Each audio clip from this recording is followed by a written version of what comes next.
Advanced philosophy memes. We make good memes. Advanced philosophy memes. Base fucking memes. Advanced philosophy memes. We make good memes. Advanced philosophy memes. Base fucking memes.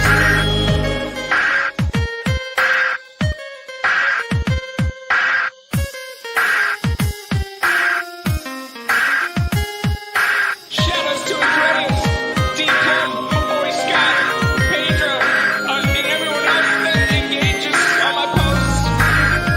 And Sarah, keep it up, man. You'll get there someday. And everyone else from Tragedies.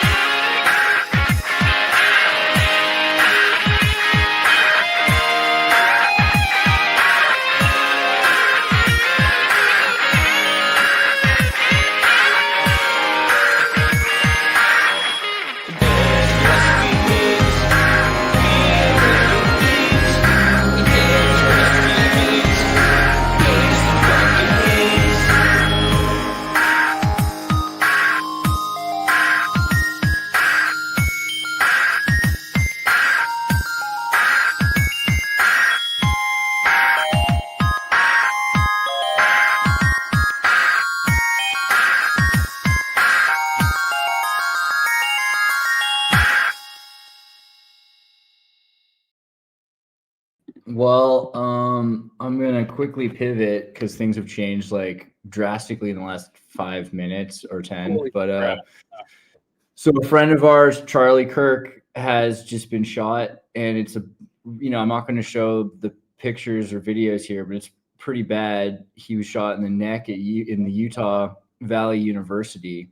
Some of you, know Charlie. He's a great guy. I know, like, I don't agree with all of his politics either, necessarily. I think some people have, that's kind of the point, is you should be able to have conversations with great Shouldn't people. have to. That, Have to. yeah, like I know him and Vosh, we had conversations, like completely different opinions and everything. And yeah, you shouldn't have to agree with someone not to shoot them in the neck. Here's another picture I'm going to pull up of Charlie with I his just saw wife, that one. It's heartbreaking, man. his wife, his kids. And I'm just saying this like not to like hype news cycles, because obviously that's not what we do here. But at the same time, like, kind of worried about my friend. Like, if he lives this, it's going to be a miracle. And he got shot in the neck. It's really bad.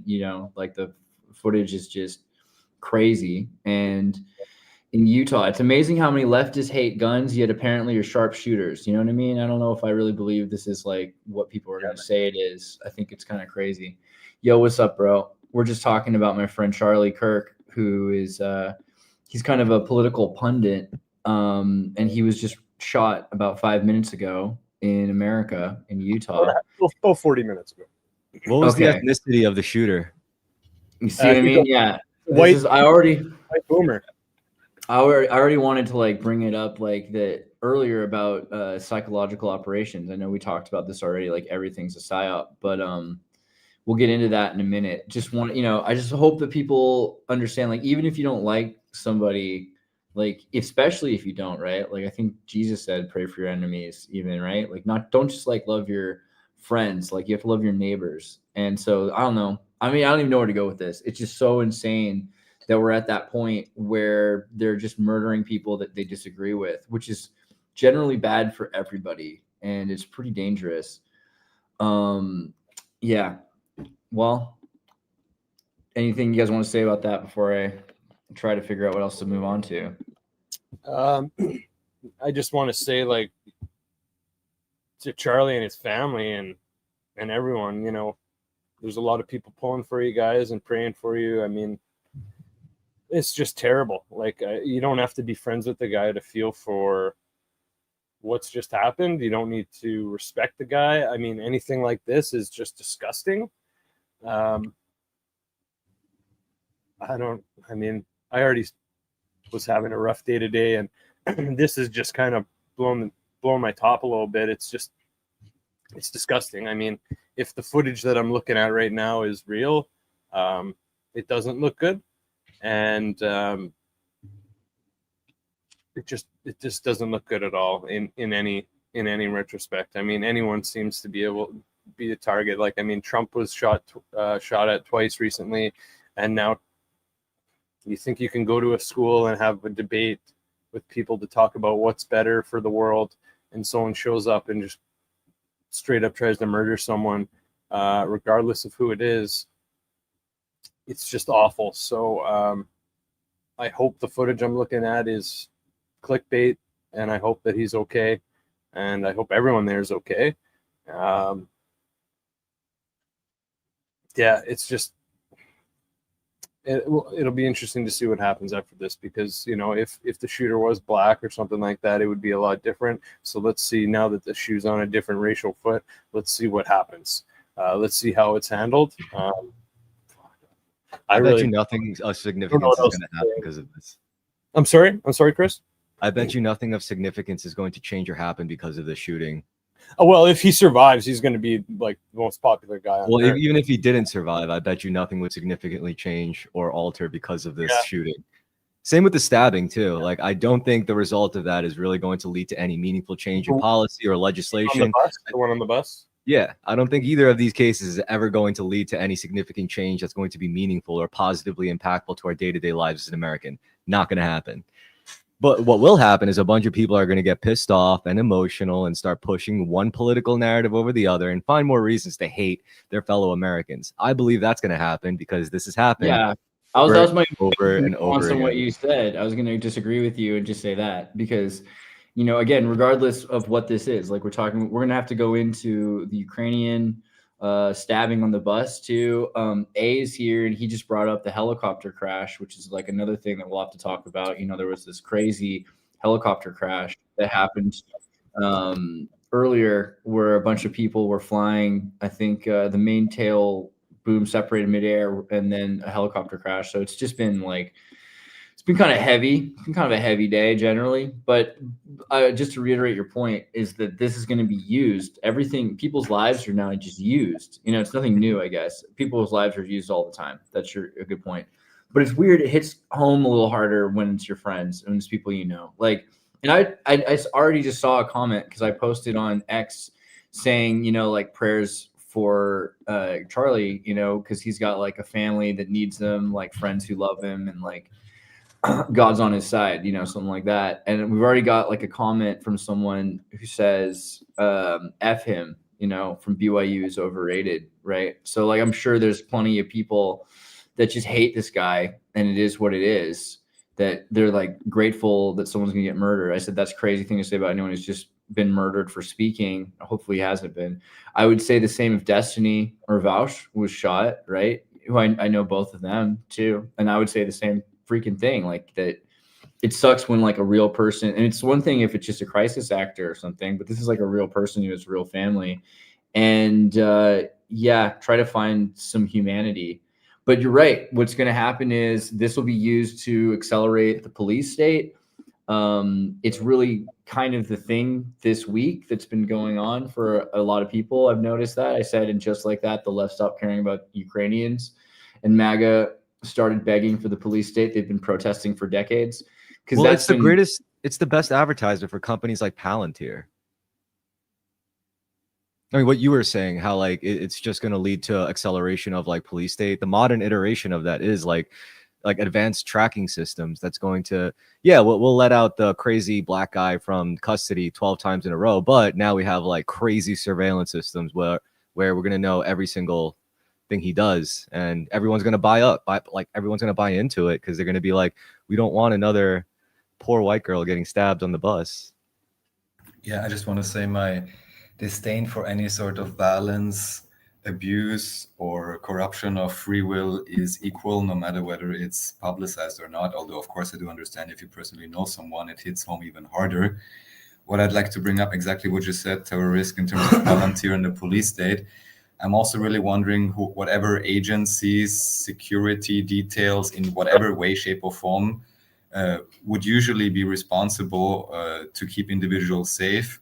I'd like to know exactly what they're doing and whether maybe to some extent they're deliberately letting off because they know that then we can have a super ultra palantir 1984 police state, everyone with a chip in their head finally. And the very same thing maybe regarding all this so-called crime in Europe now. I'm not going to get into more details, or even what's happening in America. So I really want to know to what extent this is not prevented as much as it maybe could be, in order to allow these things to further and these projects to proceed, which of course make a lot of money. And we know that this whole idea of completely controlling, even legally, everyone, latest since the Patriot Act, is a very big thing and a big item on the agenda. And one last thing I want to say. So we have, important, of course, tomorrow is 9/11. That may be an interesting thing. And it is the 25th anniversary, if that's correct. We're 25. So it's the 25th, 24th anniversary, something along those lines. Yeah, it's crazy. Of course, September 11th. That was something I wanted to talk about earlier. I'm totally scattered by this. I'll be totally honest. This actually got me. This one got me. Got me to feel. It's pretty good. Pretty impressive. I'm pretty good at that usually. Damn, bro. Like I feel pretty straight. Pretty crazy. Yeah. If you thinking about saying inappropriate messages. I'm not saying you can't send inappropriate messages, but YouTube is. You're not going to get away with it. So if you want to send inappropriate, or rather, as I like to call it, uncensored messages. Hey, what's up, Tawny? You can go to this book I read as a kid, Herschel and the Hanukkah Goblins. It's one of my favorite books. This is one of those MK Ultra programming they had as a kid, written by Trina Shart Hyman.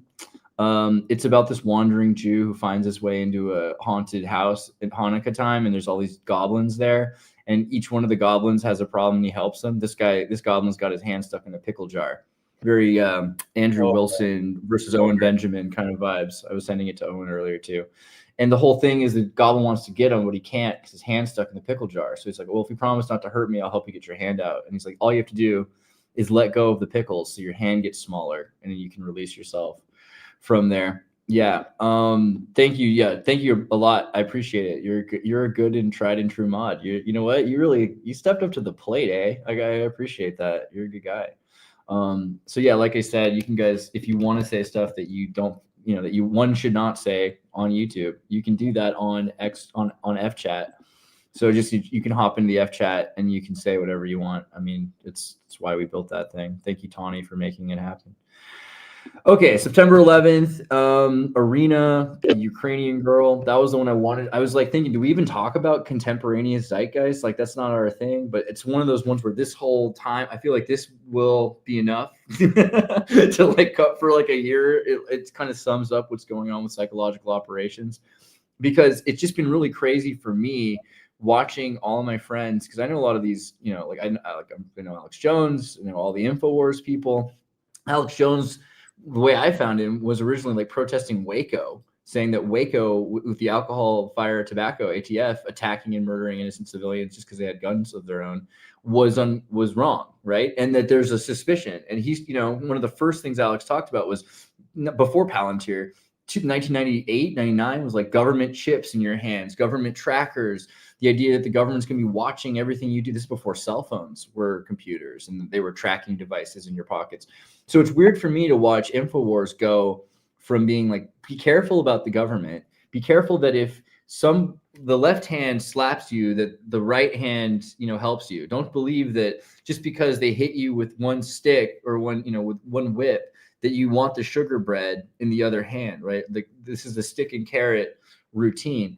And now all of a sudden you've got everyone up in arms about this one stabbing. Now, like I was just in Dresden, where we talked about this guy on the same tram that I take every day. He got his nose sliced off because he was trying to save some girls that were being accosted, assaulted, and beaten by some refugees. And I was already thinking, like, this is already pretty crazy where this is leading, because Germany's shifting fast, Europe's shifting fast. This whole idea of refugee tolerance and liberal democracy. Serbia right now, it's just like everyone's in the streets in Serbia ever since USAID money was found transgendering kids, with like every government agency is being shut down, new ones are being built.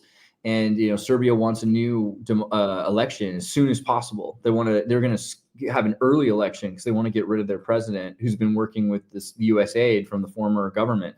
Classical liberals are not known to be super, like Serbians are not known to be like NATO, Gladio, West American support. Like after Kosovo, after the bombing, like Serbia is not known for being an ally to America. They're known for working with Russia. And all of a sudden, this new president, there's been embargoes. They've been taking money from Russian citizens. They've been making it really hard for the Eastern Slavic alliances, specifically through Serbia. And the people are finding out and they're pissed about it. So there's all kinds of riots, all kinds of protests. You've seen what happened in Italy with the new government. Hopefully, if you know, like in Italy, like they went from a leftist liberation theology, Jesuit aligned government to kicking out refugees. There's a lot of stuff changing in Europe. And then in America, you have the arena thing. And it's this enigmatic thing. Like when I look at this picture, I hate to be like, she's not real, because I'm sure she's a real person. I'm just saying that the picture to me looks like this feels in its AI generated video. But do you know how many AI generated faces I've seen and how unreal this whole thing feels? And it's crazy. This is Chase, like Chase, one of my favorite people in the world. And he's pushing this whole rhetoric that the reason this happened is because Joe Biden created a soft government that was soft on corruption, soft on refugees, was, you know, soft police, and this led to a time in America where there's lawlessness and disorder. Yo, I hate to say it. I hate to Yeah. say it, but you can't waste a good tragedy, right? For anyone. If you have any kind of agenda, you can't waste it. Like it's very rare that life just hands you a perfectly good narrative to exploit for your own ends, right? That's totally true. I mean, I don't know. I mean, if life hands it to you or if it's created, because I think that's kind of the point, is that if you start releasing psychopaths into the streets and then you let them eventually murder people, then you have better than mind control victim tragedies. This is the other thing that's kind of crazy about that story we're going to go into in a second, about what the murderer said actually after this, because he's just been recently recorded. But yeah, I wanted to find the picture. Where is it? Oh, did I close it just now? Here. Yeah, there's all of these tech CEOs who are aligned with, you know, like Elon Musk and everything, are giving millions of dollars in $10,000 grants to paint her face, Arena's face, all over America in these giant murals. So pretty soon in every street, or at least in every city, there's going to be a street where you're going to see this face everywhere. And it's going to be used, like you just said. Might as well just put up a sign that says "Watch out for black guys." You know, they could randomly stab you on the train. So, and that's a big part of it too, is this idea of you know, we were for such a long time saying America had problems outward. We have to be careful about problems outside, you know, with refugees and everything else. And now it's going to be easier to turn that inward and be like, well, we got to really worry about American citizens causing trouble now. Like it's really interesting. First, they came for the homicidal illegal immigrants, right? And I said nothing because I wasn't a homicidal illegal immigrant. Then they came for just the border violators, just people generally who violated borders. And I said nothing because I wasn't a border violator. Then they went after the schizos. And now they're coming after the schizos. And once they're done with the schizos, what's next? Then you come after anyone who was supportive of a liberal democracy, anybody at all. So very soon it'll just be general Americans could be picked up for the same. This is ISIS to ICE. This is what I'm saying when I say that. We're going from Sharia to vapor Sharia. It's ISIS to ICE. And people vote like they want it, you know? Maybe I could make a business out of becoming like, you know, everyone's saying vigilante justice. Maybe it's time for me to become like a street bodyguard, you know, with my sword. I'll protect you white people with my Asian katana skills. For some gold coins, of course. But of course. Do you just hide messages that YouTube says to hide? I think the automated system is probably pretty good. If you see something that's like really, really bad, but we're kind of okay. I think, you know, like even this one, like people have the right to have their opinions. Like the Trump attempt assassination was a hoax. Like we can leave those up. I don't know. I mean, obviously, if the comment's really bad, but I have like Autobots to find like cursing and bad words and things like that. So generally speaking, it's probably okay. But if you see something that like really you got to think of it from an American angle. We try to push for this idea of free speech. I don't know how long that's going to go for today. Look at what's happening in the world. They're trying to take away free speech from everybody, equalize this with China, and make sure you're not allowed to say anything. But yeah, if you just be kind of lenient on it unless you think it's like really, really terrible, I guess. And generally, just remind people if you see their names, like if you guys want to say something that you think is going to get me in trouble, do it on F chat instead of on YouTube. That's all I'm saying, because we're trying to keep the show like above the board as best as we can. Okay, so I wanted to show you what the killer, the stabber, right, of the arena girl had said recently. So this is interesting to me. DeCarlos Brown Jr. speaks from jail for the first time since the brutal murder of Arena. He claims that the government implanted materials in his body that made him commit this horrific crime. Now, oh man, oh shit. Now, I mean, he got this me. Just got spicy. You hit me right. You hit me right where it counts, like you hit my friend. Yeah. We start talking about MK Ultra mind control stuff that we know is real. Like you can go look at CIA.gov reading room and library. Yeah, they wound him. They wound him up and they let him loose. This is the quote. The materials put like that. The material using my body. It's that. That's not me. I'm talking about just for no reason. But since they did that, now they got to investigate the material my body exposed to. Since they want to do all that, now they got to investigate. So, I mean, of course, if you murdered somebody and you wanted to say you were crazy and get off the hook, you would say that there are robots in my blood that are controlled by spiders in my skin. Yeah, like whatever. But this is one of those weird ones because we know that this exists. There are definitely nanobots. There's definitely radio controlled graphene. There's weird stuff. There's weird stuff out there. And there's plenty of stories about psyops where people have had we call them assets. Their assets engaged. Yeah. They've been activated. Assets have been activated and deactivated. And it does look really weird. If you've seen the footage, I don't want to show you someone getting stabbed, or shot or any of the stuff that you could see on CNN or something instead. But yeah, if you want to see, you can watch this guy sitting there kind of looking, maybe irritable, but not like he's going to stab somebody. And then all of a sudden, boom, he just goes crazy on this girl who's wearing she's wearing like a black hat to cover her hair. She's wearing a black hoodie. She's not wearing some nice dress or, she's not making a big scene of herself. She's not like a target that's sticking out or anything like that. She looks like Jordan right now, except for the facial hair. Like it's completely reasonable to sit on this bus. And all of a sudden this dude goes crazy and stabs her. Now, obviously, I'm not just saying I don't believe necessarily that this guy is like it's like a Manchurian candidate. Manchurian candidate. But I know that exists. I mean, I know it's possible. And it's a lot more likely these days than ever before. And it's the kind of thing that happens. It exists. So how am I supposed to not wonder about that? And yeah, they should investigate that. But who's going to investigate it? I mean, that's what, like, I went through that point of paranoia, when you slip into that shit, those rabbit holes. And I was like, there's literally nothing. There's nowhere you could hide. You can't even hide in the depths of your mind. Like they could alter frequencies in your brain, supposedly. And I found like the one thing, I know it's like, it sounds kind of tangential, but it's God. Like, I think that's the one thing they can't really fuck with. Is your connection to the source, but everything else is like open game. Like every facet of your identity could be twisted and exploited until you go so crazy you decide to just stab random people on a train. I'm not saying go ahead and go be religious, but I can't think of anything else.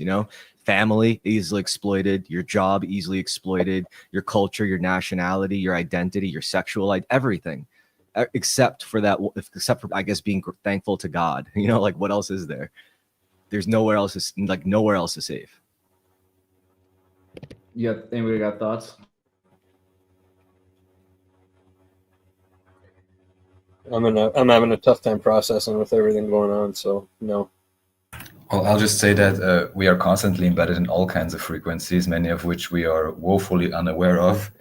Environmental stressors and all kinds of things, not even talking about particular medical procedures or other things that people do to their body, even diet, which may be polluted in some way, shape, or form. And that is, from what I understand, the reason why individuals like to detox through various means. And also, for example, from what I understand, why the Muslims of all individuals put their head on the ground 5 times a day. And we don't need to make it about something religious, but in terms of reconnecting with, if it exists, something along the lines of the Schumann frequency, to actually clear your head out of all these things which come up. And recently I talked to a psychic, a friend of mine who's a Reiki healer, if people give any credence to that. And they basically said that usually people are very congested in the brain area. Like there's so much energy there. And of course that will confuse, will stress people out and all of that. So it might make sense to, you know, put your head on the ground, touch grass, ideally not next to a 5G antenna or whatever else, high powered Walk EMF. barefoot in the lawn. Exactly. All of those things to actually, de-stress, reorganize the electrical system that you have and balance it out. So then hopefully you can have more connection to what terrorists says, God or source, and be less influenced by all the craziness, whether it's just, you know, culture and information through the radio or the screen, EMF frequencies, all these other things that are all around us in especially the Western world. Don't get Yeah, psyop, speaking guys. of which, It's a holy war, a spiritual war, a psychic war. you know, in COVID stratus, because okay, so this boomer, this is the guy they found the gun, this Democrat Bernie boomer, Sanders like they're looking saying. motherfucker. Yeah, and so this is of course going to be used to mobilize the young Republicans, I guess, especially against like the old left boomers. I mean, which are the ones who are usually not. I mean, do you understand the difference between social democrat, Marxist, Antifa, and the Democrats? Because there's a lot of nuance there, especially from this generation. But there's the post I'm reading from Tom Woods. Tom Woods says, this boomer who believes everything the television says to him, interesting, and who probably obeyed every useless COVID measure because he thought it was keeping people safe, just shot Charlie Kirk for holding opinions that any sane person held up 10 years ago, right? So this is already pushing because they're going to use it against everything. And a big one's going to be this COVID stratus vaccine that they're going to push for. This is the new variant that people are saying that they're getting. The newspapers are saying, I don't know if newspapers exist. CNN saying exists. Yeah, what is interesting is I recently saw this video of, I almost want to say one of the Trumps, but anyhow, individual officially purported to be Trump, talking about the so-called injections and basically starting a beef, I think, with the government of Florida or the governor, who were like, well, or the medical director of Florida, however you call that, the main head guy, who basically says we want to make all vaccines optionals and not mandate any of them. Whereas Trump appears to say, yeah, maybe there's certain ones that are bad, maybe also pandering to the RFK audience, while there may be some, if I understand correctly, which are great and amazing and incredibly effective. And supposedly, according to some individuals, this should be a push simply to phase out the old variants they have, in this case, variants of medical procedures, and bring in the beloved Oracle sponsored or whatever mRNA stuff. Yeah, I wonder just how well they tested it and how well proven the trials are which they were running. Cough, cough. Yeah, mRNA, gene editing. That should sound safe. Dude, what a great job. What a great job to have. Ask your doctor which vaccine is right for you. I stand with Israel. Yeah, that's where we're at today. This is wild. I don't know. Dang, bro. That's just crazy. That's just some crazy stuff today. It's just some wild stuff. I've also been I've been rewatching the Born Identity movies, and we're talking about psyops, and I'm like, oh man, this is probably not where my head should be right now, but it is. Remind me about that movie. I know I saw it, but like, so he's an agent who doesn't remember, something like that. Yeah, he's a government hitman. Forgets that he's a government hitman in the first one, right? And then that's kind of building up the story of him getting his memory back. Sorry, Chris, but you take it away, buddy. I mean, that was absolutely correct. And I think the real meat of it wasn't really that like plot. It was the backdrop of like how they build up these assets, you know, and basically like breaking them down. And by the later movies, it turned into like, oh, we just engage with like complete gene editing with chemicals, like with drugs. Like they're able to do like chemical behavioral modification by introducing viral targeting to your genes. and to turn you into a more efficient killer, smarter person, able to suppress pain better. That's when it got a little like spicy for me. I was like, oh, okay, so they're doing that now. Yeah, dude, we're getting to that point where everyone is at somehow or not. I mean, the less you spend time interacting with different kinds of people from around the world, and the less outside, and the more time you spend getting your information pumped to you from reliable sources, the more decisions you make and reactions you have based on your training. So it's funny because at some point people would have thought it was impossible to mind control or to program someone to behave a certain way. But today, everyone's programmed. Everyone's programmed in different ways based on the rhetoric that they're hearing. And you see it everywhere you go, that there's not a single person left. I mean, there's probably a few Amish maybe, but even them, I'm sure they're programmed in some way. They all have Snapchat, I saw. So generally people, you know. Well, I mean, I totally agree with you about the programming bit. And I think another significant aspect is maybe it's a minority, maybe it's going to be everybody eventually, but this idea of programming yourself, like to reason that if I have to abide by a program throughout my material life, then at least let me try to do my best to set my own programs. And I guess that's when pattern recognition becomes really important and whatnot. Because really your programming is your daily habits, is like the cycle of emotions you go through in your stimulus, in your day-to-day stimulus. Like that's really how you control a person's reality. If you could control the pattern of them feeling scared at first, then happy, then sad, and then angry, like if you could control that cycle, you basically control their fucking world. You know, that's like a third of their existence, their emotions. Yeah, and I think that's kind of like originally what I was going to talk about a bit is like the loneliness and that people are experiencing. You know, more and more people are isolated from each other, and so this is something that was used in mind control tactics, like North Korean mind control was about the group mentality and isolation. If you're isolated from the group, then you feel like you need to get back to the group. If you're with the group, then you try to maintain a homeostasis with the group. So if you get 5 soldiers that are in mind control camp and like they're in a prison camp, and you say everyone has to do the same thing, they all have to do 100 push-ups, they have to run, they all have to say, you know, read the Communist Manifesto, whatever it is, right? If one of them doesn't do it, then nobody gets fed. And so you eventually get to the point where everyone's like, why aren't you doing this? The rest of us are suffering because of your actions. And that group mentality is so powerful for lonely people. If you were an only child, if you were isolated, if you were kept from friends or away from the world, then you're looking for a group somehow. A lot of people are programmed to look for a group that they can normalize to.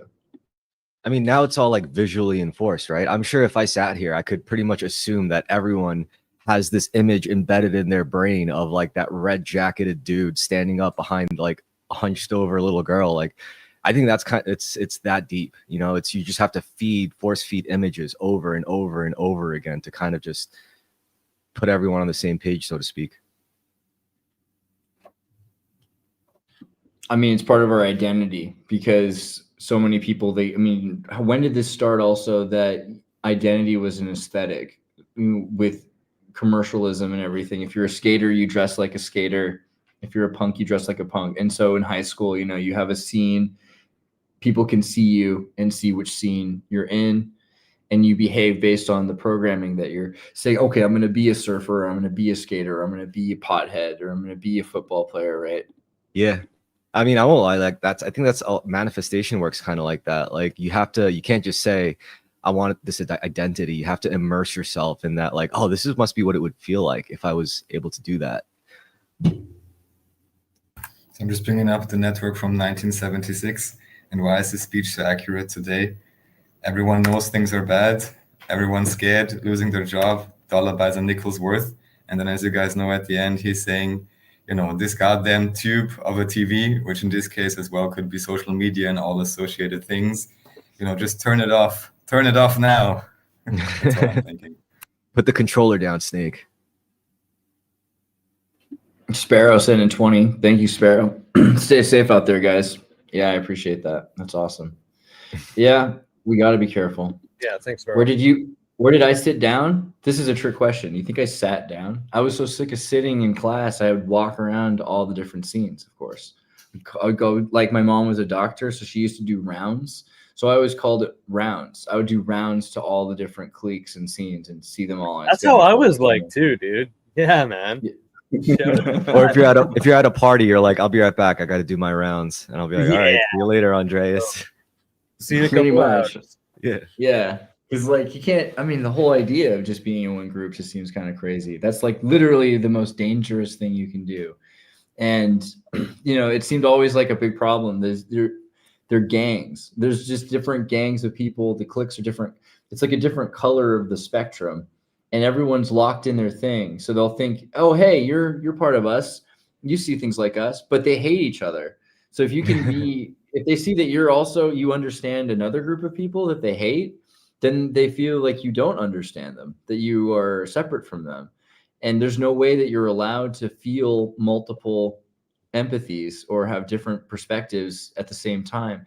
I get this a lot where people say, wow, you love or you hate this thing. You know, like I'll get in the same video, like the first half of it, people say, oh, you hate this policy. Man, you're an idiot. And the other group, then the next half, like the other group says, oh man, you love this policy. You're an idiot. So it's the fact that you can have different weighing perspectives at the same time is not socially acceptable. It makes you isolated, less inclusive. It's more exclusive because you're not allowed to, you're not supporting the group mentality for any of these little groups. But that cosmopolitan approach is also shared by some other group, it seems, who runs the campus. The whole campus is run by somebody who has 30 or 40 different cliques on their campus. And you have to imagine what's going on in the office at some point, or the police officer on squad, or the principal. They have to know. They've got the, you know, they've got their fingers in every clique. There's always one kid at least who's, I mean, they have every kid forced to go to a guidance counselor at some point or other, right? You have to, they know you, they know everybody, and they know how these groups interact with each other. It's all isolated nationalism controlled by cosmopolitan globalists, and it's trained in you from such an early age. You know, just regular socializing things. Yeah, I don't know. I mean, I think it's interesting that people want to find like a single clique. That's it's safe. I get that, but that also shapes your identity so much. It shapes your work and your identity because it decides what you're going to do, what skills you have. If you have, you know, I think it's Maybe because that's- it's. Oh, sorry. What were you saying? Just one sentence. Maybe that's weird coming from me, but my first thought when I hear that from Andreas is like, that's weak. I mean, maybe you want to elaborate on that, why I'm saying that. You can probably relate. I think it's no. I think the compulsion to go into cliques is normal. It's just we don't really regret it till it's too late. Like you're thinking, oh yeah, I'm gonna be a skater forever, or I'm gonna be a punk forever, and then you're like 30 something, and then you outgrow it, and then you could either like cling to it, and it's probably not good for you. It probably ends up as a liability, but yeah, I think that's generally what it is. Personally, I never felt comfortable. Well, at this point, I don't feel comfortable in any in-group because I'm just not used to it. You know, like growing up, I was actively rejected because, you know, that's like, get away from us, Asian kid. You know, it's like I was just that weird Asian kid in the Western schools. So I guess that's just became my norm, you know. And now it's too bad, man, because I was so good at branding Korean kids at my school. I always liked the Korean kids. I was like, dude, the Korean kids, because they've got soul, you know, like that's your, you need that as your brand. And also, yeah. Oran Agi means ice ice baby. I remember figuring that out from the Korean exchange student. I mean, don't get me wrong. Also, it's like among the Korean kids, like when I went to Korean school on Saturdays, I didn't really fall in with them either because they were all into like very fobby Korean shit, and it was just too much for me. I was like, nah, this seems pretty reductive. Like I don't want to get into that. I don't want to talk about church all week before going to church at the end of the week. Like, oh my god, you know? Yeah, I do feel like most people, because they're not, I mean, I guess, maybe I don't understand. Is it nature? Is it nature to want to find your place in the ecosystem, and it's to find a small orbital? Because it does seem like a lot of people aren't looking to run around and meet all the different people. They're afraid to do that, or they feel like they'll be judged or isolated. And so they're just trying to find like 3 to 5. I mean, there's this managerial theory, right? Like, is it 3 to 7 people, 5 to 7 people is considered an efficient managerial group? And they did this in school. They would start to put tables in the school to have 5 kids at a table, so they could start training people to be in these work teams, teamwork. It's all 1800s managerial theory, whether or not you can work together. The perfect team size is 6. The amount of people that you can have a village is like 130, 150 or something What is it, like that. the Dunbar number or something? The Dunbar number, exactly. Yeah, I think there's a natural propensity in terms, to, find your peers, people that share your interest, all of that. Maybe you can have inside jokes with them and so on. Maybe not surprisingly, even though I had all kinds of friends, I wouldn't necessarily say I ever was in any type of clique in that particular way. I think where it turns kind of sour if you only do that is if then you stop relating to other individuals or other groups, supposedly, stop empathizing, and again, are only in your echo chamber reinforcing whatever maybe not entirely accurate beliefs and principles they may have, rather than actually trying to find your own path. I mean, I guess maybe there's many reasons why some people are more conformist and some are more individualist. I can only assume that most people joining and watching here are more of the individualist streak. However, still we associate in some way, shape, or form. So I guess because we're all schizophrenic. Having a healthy balance. Oh, quite possibly. Who am I to say? Not a medical doctor, right? Yeah. There's also another number, though. I'm trying to remember the name of the Nielsen norm, right? The Nielsen number, right? Which is 500 milliseconds. So it's the latency on a computer that you can accept. And if you have more than 500 milliseconds of time between 400 milliseconds, okay. If it's like less than half a second, 400 is better. 300 is better. If you can instantaneously get a response to something, then it'll keep you engaged, and usually you become addicted to your screen, right? But I think that works out in the real world as well. If you have a lot of distance between people and it's hard, then you're going to want to stay with people that you can have instantaneous communication with, rather than having to walk across to one group or to another group, or to even call somebody. I mean, let alone writing a letter to people on the other side of the world. So there's something about the Nielsen number for humans on the internet that there's a generation, at least, that we had where you could instantaneously, it's happening here still, we're trying to like maintain this idea that you can instantaneously communicate with people all over the world, people in Germany, Austria, people in Canada, people in New York, people in Montenegro. We're instantaneously able to communicate, which breaks everything. I don't even want to believe what Mundar is saying. I got to check it to make sure it's true. Is it true, Mundar? Is it already confirmed? I'm not seeing it. Oh, bro, I better not be. I'm not seeing it, but it doesn't look good, man. I'm just saying that it doesn't look good. Yeah, They couldn't save Kennedy with the wound. I mean, he did have his whole head shot out, but he lost some blood before they probably even got him in the ambulance. Yeah, I mean, it was crazy. I saw it just like shooting out, man. It was just insane. Yeah. Is he dead? Still a question. It's still a question. I'm going to keep hoping, because, we live in a weirdly modern time where modern medicine exists, and he could just become like super radicalized instead. And I'll take that. Andreas, over. if you ever run for any kind of office, you should let me be your head of security. With the sword, you have to carry a sword all the time. Dog. All right, sure. Be... Boss said I have to carry this fucking thing around, so I guess I got to carry the sword around. Like, that seems like you would become such a meme, dude. You'd be the guy with the katana, smoking cigarettes, and they'd be like, "That's Chris. He's the bodyguard for Xirtus." Yep, fucked up, bro. Yeah, you never know for sure. No, I'm saying it's a fact, man. It would happen. Yeah, it's gonna happen at this point. I think that's where we're going. I don't know. Trained to take a bullet.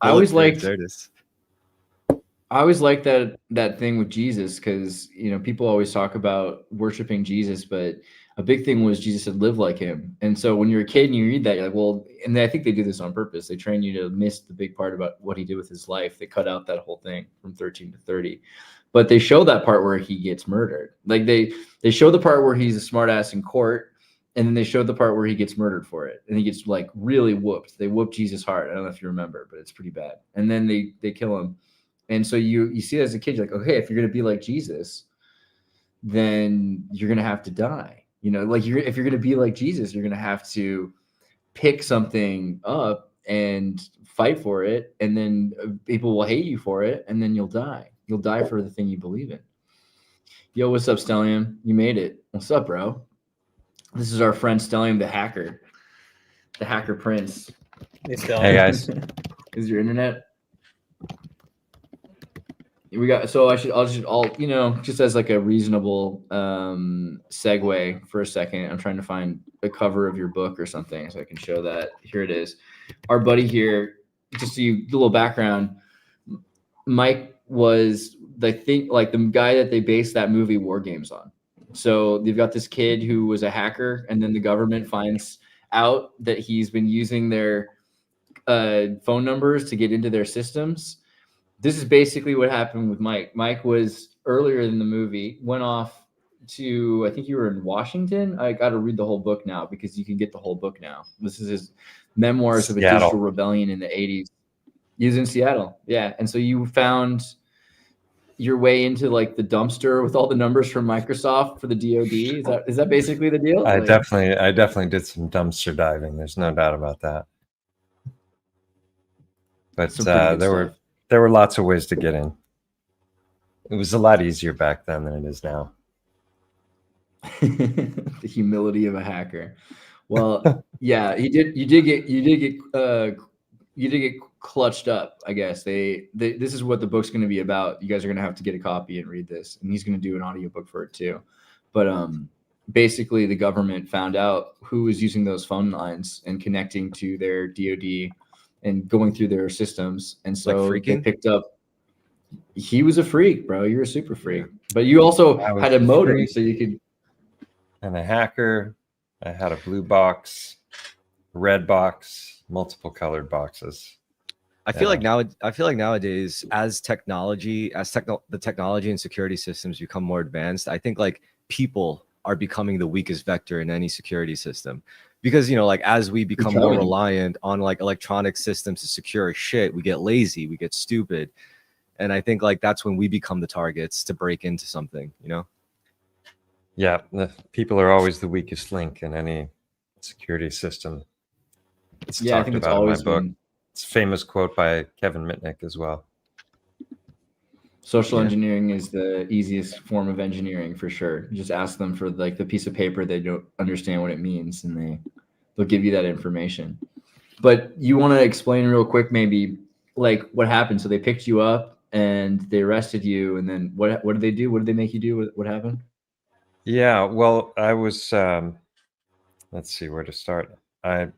I'd been hacking for probably 4 years at that point, from basically like 13 to 18 years old, and was flying around the country and hanging out with other hackers who I'd met, not online because the internet didn't exist as we know it yet. It was bulletin boards. So I was going in search of like the best information about hacking, and then kind of fell in with some crazy characters, and they filled the pages of the book and turned out to be some of the most famous hackers of the 80s. And so I was the first of them to get busted. Lucky me. And it was the law that I was tried under was the most progressive law in the US for hacking at the time. So it was making it they basically define computer crime as a law, because up until that point people were just going to jail for things like fraud and other stuff because they hadn't really figured out what to call it yet and what it looked like. So yeah, I was the test case. I was the lab rat, and I ended up going to jail for it. And so it's kind of a unique story because there were other hackers who went to jail before me, but not for hacking. So I'm actually the first hacker in the world to go to jail for the crime of hacking. Oh my God. How old were you, bro? I had just turned 18, so I was tried as an adult. So, ooh, the worst. Yeah. They gave me... And so... 2 weeks in jail, 2 years probation, 200 hours community service, and $2,000 fine. The judge, I think, had just finished watching Better Off Dead that came out earlier that year, and so he was obsessed with twos, and he probably wanted his $2 as well. Hey man, 30% of our personality is the last movie we saw, honestly. There you go. That's funny. Never heard that. But Dang, because I just watched Miracle Mile where they have like a nuclear holocaust. I don't know if I want that in my personality. You got to cleanse the palate. I have a fun like, little like 3-minute video if you want to play it. Yeah, pull it up. I'll send you the link. But one of the things that happened is like 35 years later, I reached out to the prosecuting attorney to just fact check some of the things that were in my book, because I was like, was I really the first? It seemed pretty crazy, but he basically confirmed that for me. And hold on, here's the link. But the fun thing was, part of my plea bargaining, I agreed to do a send it in the private chat. Yeah, let's see, private chat. There it is. I agreed to do an interview with law enforcement, and so they brought in the heads of security from the different companies that I'd infiltrated, and they, yeah, you're gonna want sound for that. But let me just say a little bit first before we play it. So yeah, the Secret Service was there, and either the CIA or the FBI. There are like a dozen people in the room with a video camera on me, and they just kind of grilled me for a couple of hours. And at one point, they started asking me questions about some of the friends that I had, and I was like, if you're asking me to like snitch on my buddies, it's not going to happen. So I said, I'm here to tell you what I did, and so they kind of raised an eyebrow, and then we continued on. But when I communicated with the prosecuting attorney, he was like, remember that interview you did? And I said, yeah. And he said, I think I might still have it. So he went digging in his basement, and it was on beta. It wasn't even on VHS. That's how long ago this was. And he managed to get about 12-15 minutes of it and digitize it. And so this little promo video that I made for a failed Kickstarter campaign like 3-4 years ago, that's what this is. Back it up a little bit and turn on the sound.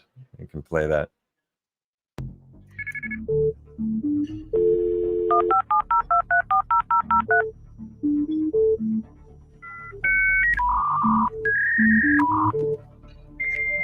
In February 1985, an 18-year-old Kirkland, Washington man pled guilty to 4 counts of computer trespass.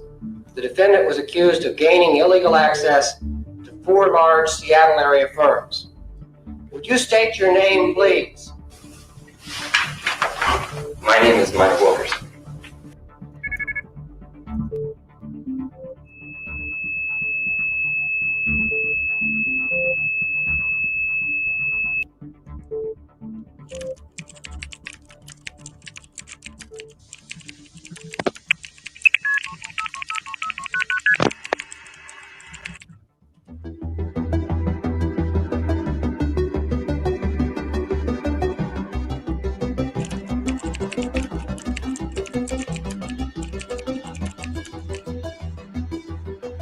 Usually they have the way it's set up is you dial in on one line and it calls you back on another, so that you can't. It's supposed to be the ultimate security. But what you do is you break into Cosmos and you find out all of the phone numbers that company owns, and you call it until you find the 2 that are hooked up to data, and then you get the callback modem and you set up call forwarding on that line, so it call forwards to your own number. That takes a lot of work, but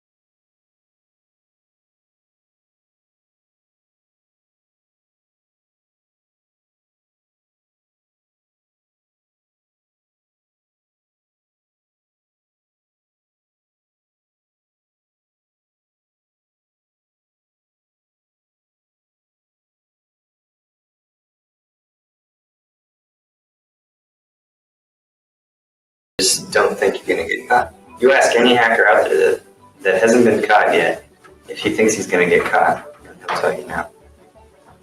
And if they tell you yes, it's because somebody close to them just recently got busted, and they have a feeling they're being watched. Whether you're curious about the 80s hacking scene and some of its most infamous characters, or if you care to indulge in a bit of nostalgia for the early days of computing, or if you just simply like to kick back with a light-hearted coming-of-age tale, then this book is for you.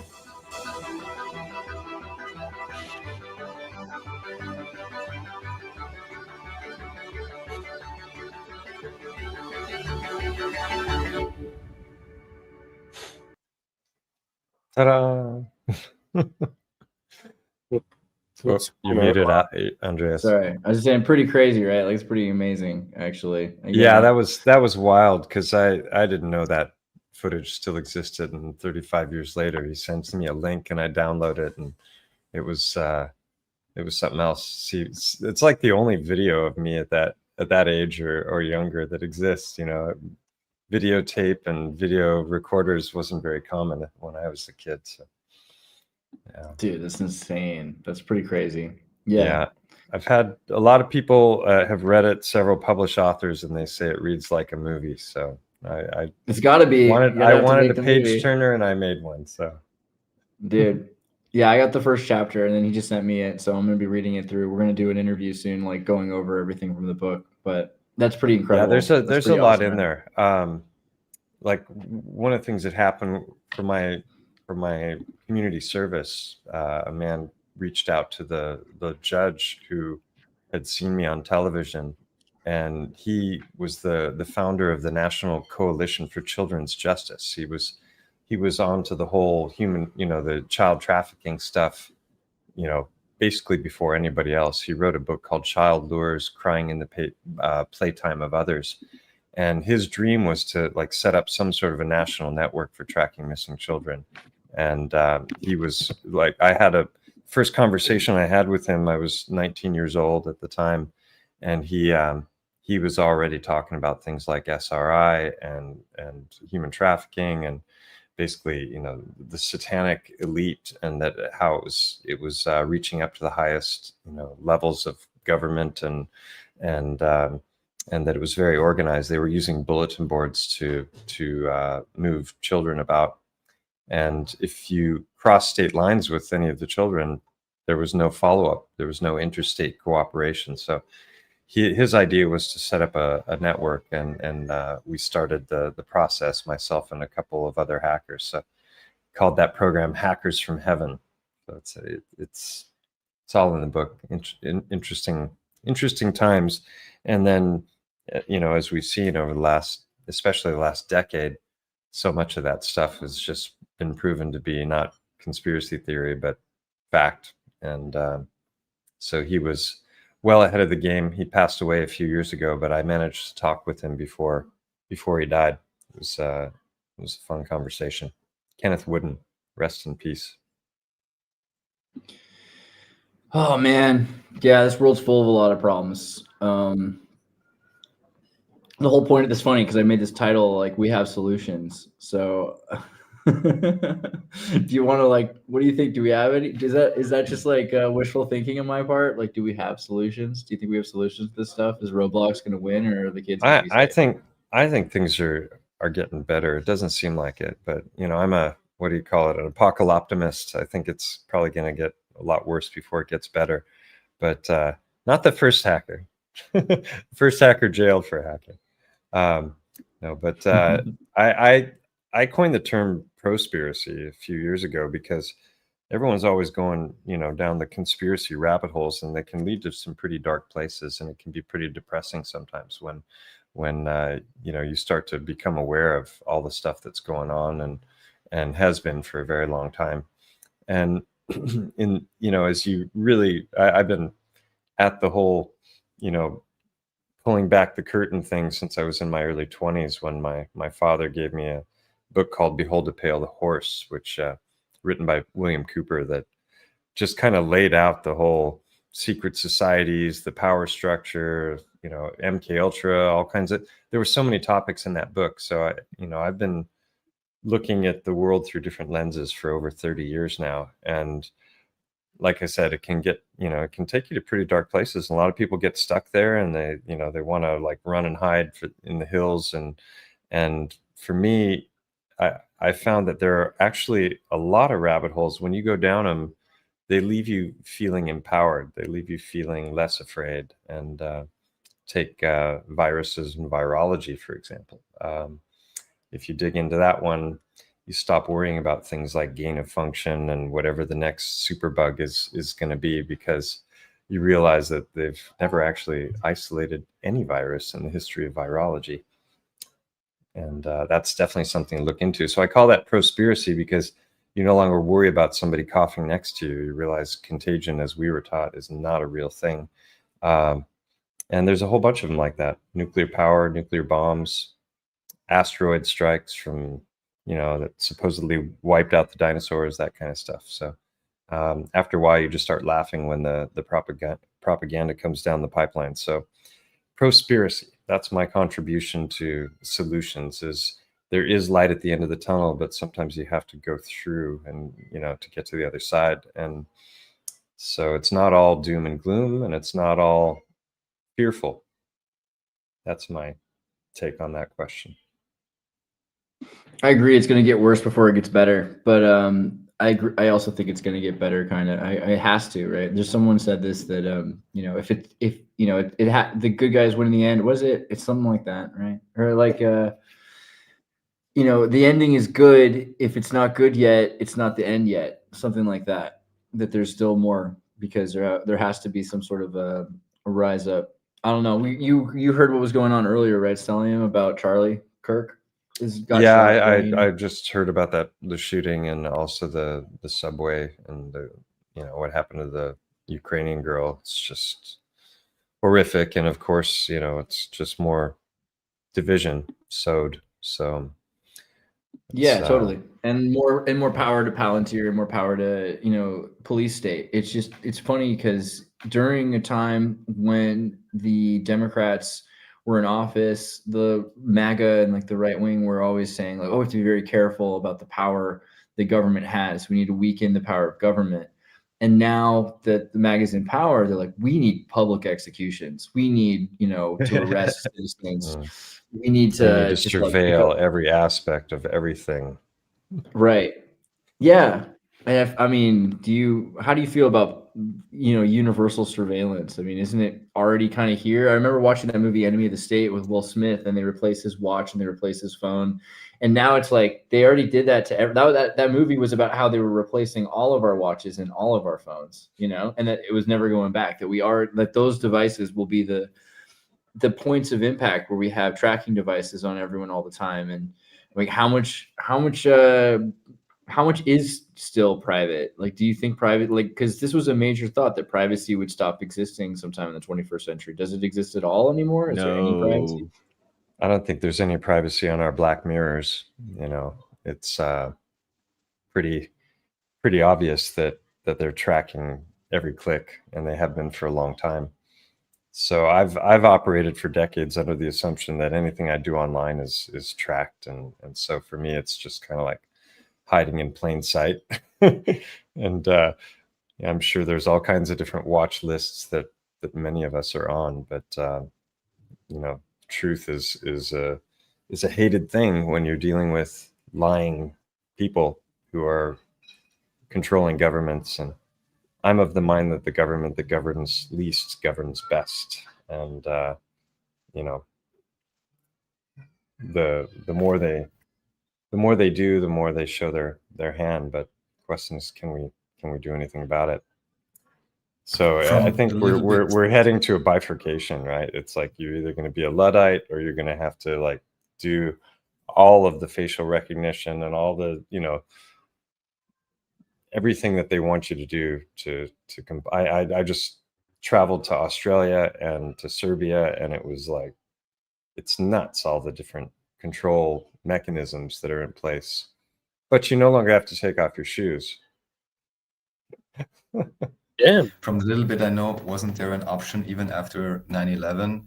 I forgot the exact name of the officials, but they basically offered, we want to introduce a system, I believe they called it Threadneedle or something like this, which would use advanced profiling and pattern recognition to find actual potentially violent individuals and that could really cause trouble. But rather than that, they chose dragnet surveillance and basically said, oh, we want to go further with that. And it just seems whatever's happening now is just, I almost want to say, steps towards legalization of all of that, or final legalization, to make this applicable to everyone, even officially and legally. They always want to surveil their own populace in the name of safety, which is kind of the opposite of that, because then they have all kinds of dirt. So if they're corrupt, then they can use it for blackmail purposes and, you know, hold it against you. So I don't There's know, just you so know, the much whole- less humanity. Go ahead. No, I was just going to say the whole thing with Snowden and Vault 7 and all that kind of stuff. I mean, they've been telling us in plain sight, and whether that was a limited hangout or not, you know, I don't know. But I think, I mean, Patriot Acts 1 and 2, those were pretty glaring examples of government overreach, and it's only gotten worse since then. So, yeah. I mean, I know it's like we're saying September 11th is coming tomorrow, and it just seems also like there was a thing I noticed where if something goes wrong with the psychological operation, then you have a new one right away because it can disrupt the news cycle. Like today, there's you know you've had the arena thing for a week. Now you've got the thing with Charlie. There's now the school shooting that just happened in Denver today as well. There's just 2 kids that were shot at least. And then there's the helicopter crash. It seems like they're crowding up the news cycles and the way news cycles work with 24-hour a day, 7 days a week. It used to be kind of weird with CNN, but now with Twitter, with X, it's just constantly that you have just nonstop worldwide postage feed, engagement. You have engagement in the psyop on every level. It's participatory because you want to say something about it. You want to get a post seen, and PSYOP of the hour. psyop of the hour. Yeah, it's pretty close. It's pretty close to that at this point. I don't know, and it's weird because again, people are going to be like the FBI going to Utah. I mean, it's Utah, which is just crazy too. It's Utah, but that this is going to lead to more and more, like you said, surveillance, but also I was saying it earlier this week that we went from building up the Palantir system and ICE in order to go after we're just going after homicidal people. And then they go after anyone who's a border violator. So now it's already a little closer. And then it's anybody who is fighting against that and anybody who's a psychopath, like anybody who, so you've got all these people showing the government that governs the least. Where are the places where the government's been governing the least? Well, blue cities, The right? borders. Anywhere, the borders and blue cities, because blue cities are places where you have absolute crime without police protection. So those are the places where you're seeing, I mean, if there's gun control, so no one can protect themselves, and the police aren't really parading around doing any protection, then you don't arrest people. If you arrest people, you release them right away. Then eventually you have the perfect storm to get people to demand for more government. Like you turn it down a little bit, and then all of a sudden people say, I need more of it. And well, you asked for it. And so very quickly you get people to install it. It's just kind of this action reaction provocation mentality. Like oscillation. Yeah, and then you To have get- all to of get these higher. you have all these war-torn countries, and then they weaponize empathy, and the governments are corrupt, and so that it's basically immigration warfare where they destabilize countries by bringing in huge amounts of refugees, and but those refugees are often not vetted. Maybe they've emptied their prisons because the infrastructure is destroyed, and so those people are just crossing over borders. I lived in Sweden for 10 years, and I moved there in 2001 and moved to Spain in 2012.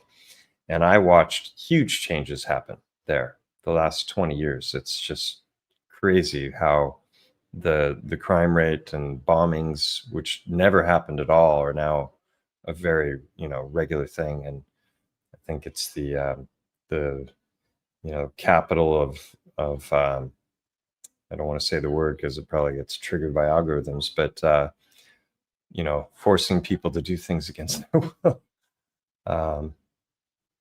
It's really sad to see how it's all progressed and how divided even a place like Sweden is right now. It's effective, it works, and most people don't know it's happening. They're just like I said, the weaponization of empathy. Well, it's also because everyone's so compromised emotionally. Like, it's considered normal or something to strive to have a family, to have like a wife and kids. And then you wake up the next day and suddenly you're like living every single day terrified. It's like, oh, what's going to happen to my kids?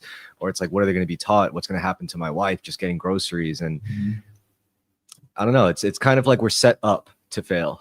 We're set up to be compromised emotionally and mentally and psychologically. I see that a lot. I feel like that's the big play here is, most of the people that are going to do the biggest damage are going to be suffering from empathy and genuine sympathy and grief.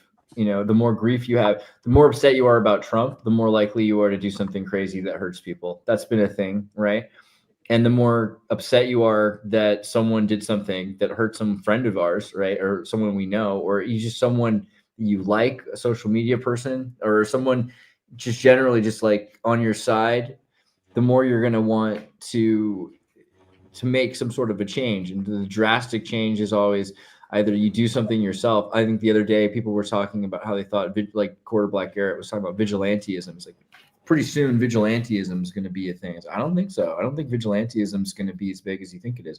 There already is a lot of the whole idea of people trying to shoot innocent people.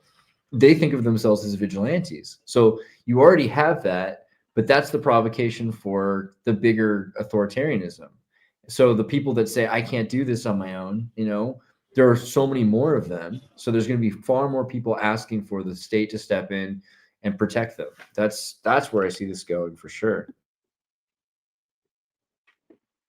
Well, I mean, what else can we do except trust God? I mean, there's like nothing else. Like if the very authorities are trying to exploit you and manipulate you, then you're just gonna have to go to the only thing left that's above their heads. I'm not saying like I'm not trying to be all like evangelical here, but I'm like thinking about it logically. Like where would the average person such as myself be pushed to when you just start like removing bedrock after bedrock of reality through the news cycle constantly?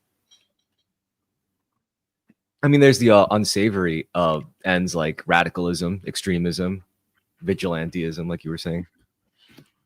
How do you train people to look at information and to seek truth in lies? Like how do they first to see that there are lies and that disinformation is everywhere and that every kind of information is weaponized to make you react to it? And how do you help people not react to it and then make their own actions based on their own deciphering of the information that, truth is like lies are built around pieces of information. Some of that's truth, right?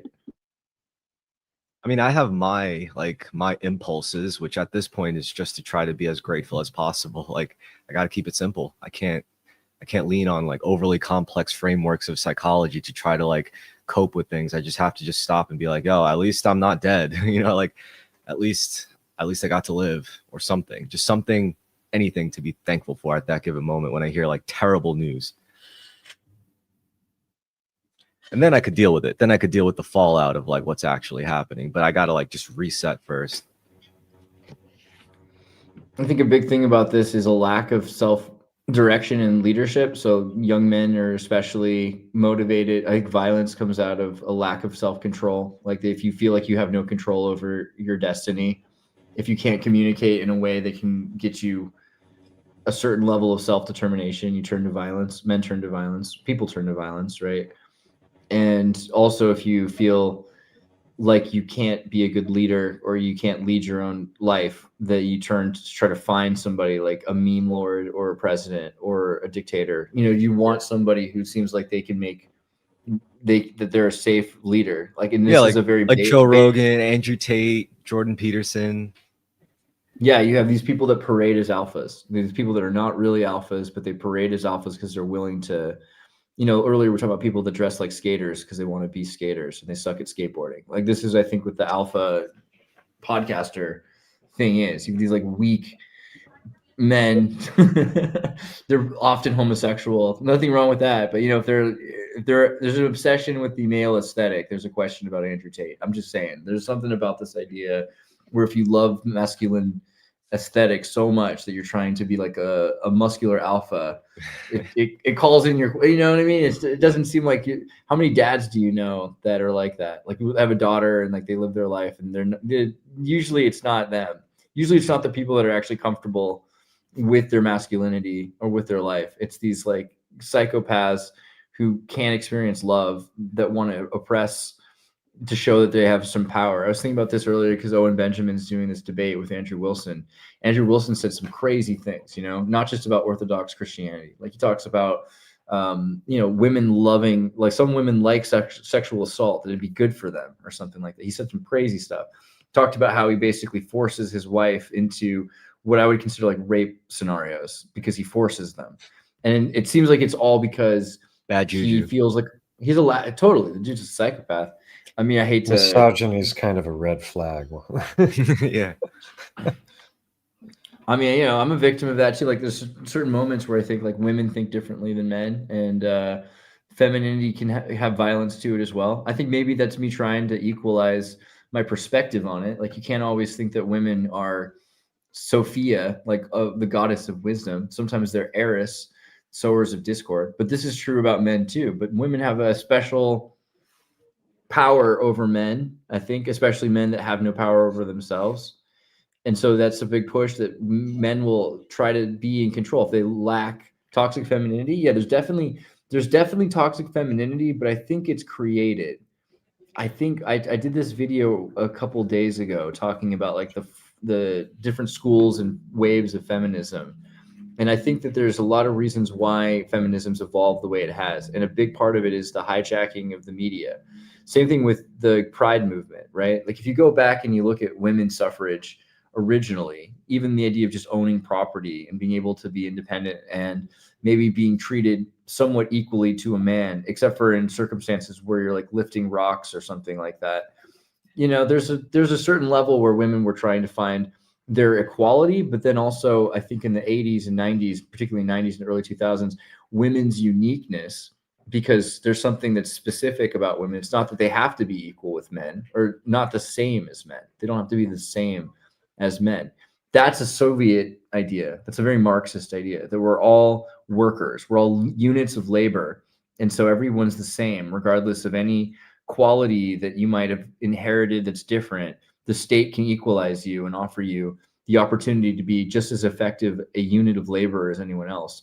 But that's not always the case. There's different positions that are important, whether you're a janitor or a doctor. These are maybe essential. Like you can't have a good surgery without a clean surgery center. You probably need both jobs. And the same thing, like you can't have a baby without a woman. And so TERFs exist because of that. I don't think all femininity is toxic the same way. I don't think that the gay pride movement in the 70s, when they were dealing with HIV into the 80s and lack of equality, and that they had to hide who they were in order to even just be taxpayers. I think that that's all the same thing. At a certain point, it gets hijacked, and then you've got corporations that are figuring out how they can weaponize your identity politics. Yeah, that's all Bernays. Bernays is the godfather of that shit. Yeah. Do you want to? You can elaborate a bit on how you think they're doing that with Well, the specific example I'm referencing is I think it was when he launched that campaign with Lucky Strike cigarettes, and because that was a time when it was like socially looked down upon for women to smoke publicly. They was always considered like a manly habit or like a more masculine activity. So then Lucky Strike launches this campaign where they basically tied the act of smoking in public as a woman to feminine empowerment, or like feminism essentially. And suddenly, like you had the sales of cigarettes just doubled like almost overnight, because you convinced the other half of the population to have a good reason to start buying it other than just smoking cigarettes. Now you smoke cigarettes for women's rights. And it was a genius ploy. And that's like some that's when I think advertising suddenly became this insidious, deep appeal to your like insecurities. You know, that taught corporations how to sell you stuff based on what you feel you're lacking. Like If you my support life is not in it. transgenderism, buy a Bud Light, you know? Hell yeah. Yeah, exactly. If you want to feel cool, if you want to feel attractive, if you want to feel like, you know, your life is meaningful, if you want to feel authentic, you know?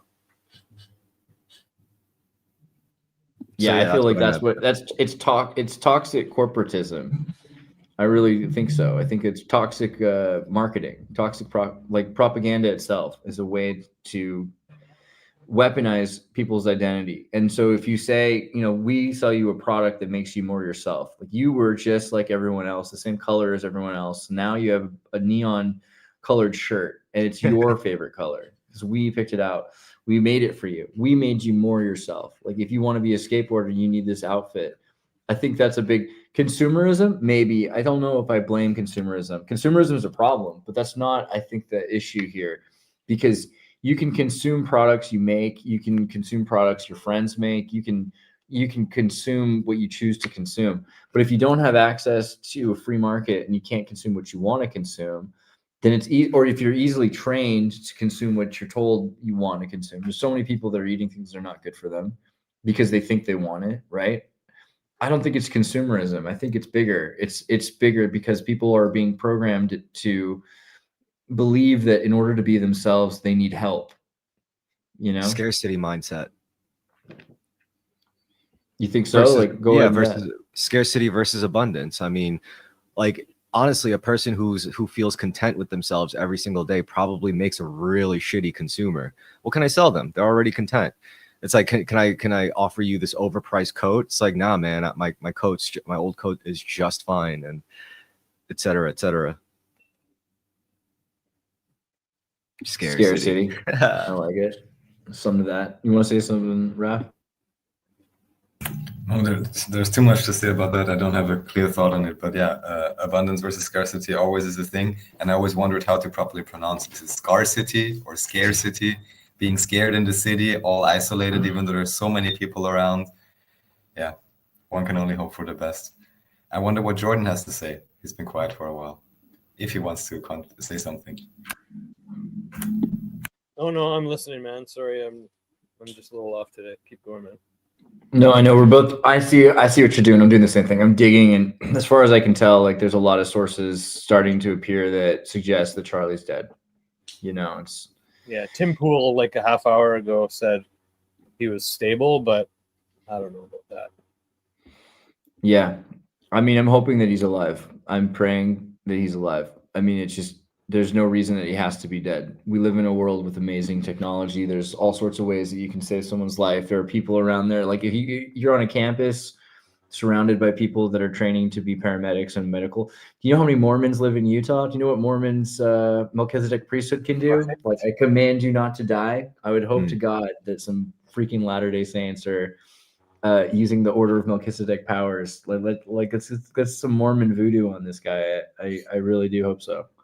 But yeah, I don't want to announce that he is if it's not true. I don't want it to be true. So I'm kind of waiting on it too. But yeah, I mean, sounds like I've got some other people saying he's in critical condition, but that he might be, you know, still in surgery and that they're trying to pump him full of blood. Again, yeah, I mean, if he, sorry, go ahead. No, sure, you first. No, I mean, if he has passed, I mean, depending on the situation, they may not disclose it right away, right? The people who know. Yeah. So Until they're ready to use it for something. That's the thing. But you know how many people I've seen go to be in a car crash? I mean, my mom was a doctor in Santa Cruz, and I've seen so many people rushed in, given like so much blood. I've seen a lot of things happen. There's a weird amount of hope in science. I know it's not Christian science, but there's a lot of hope in it. Prayers he's alive and makes it through. Amen. Yeah, that's what we're, you know, tell your parents to pray. I don't know what else to say, bro. Like that's, it's just wild.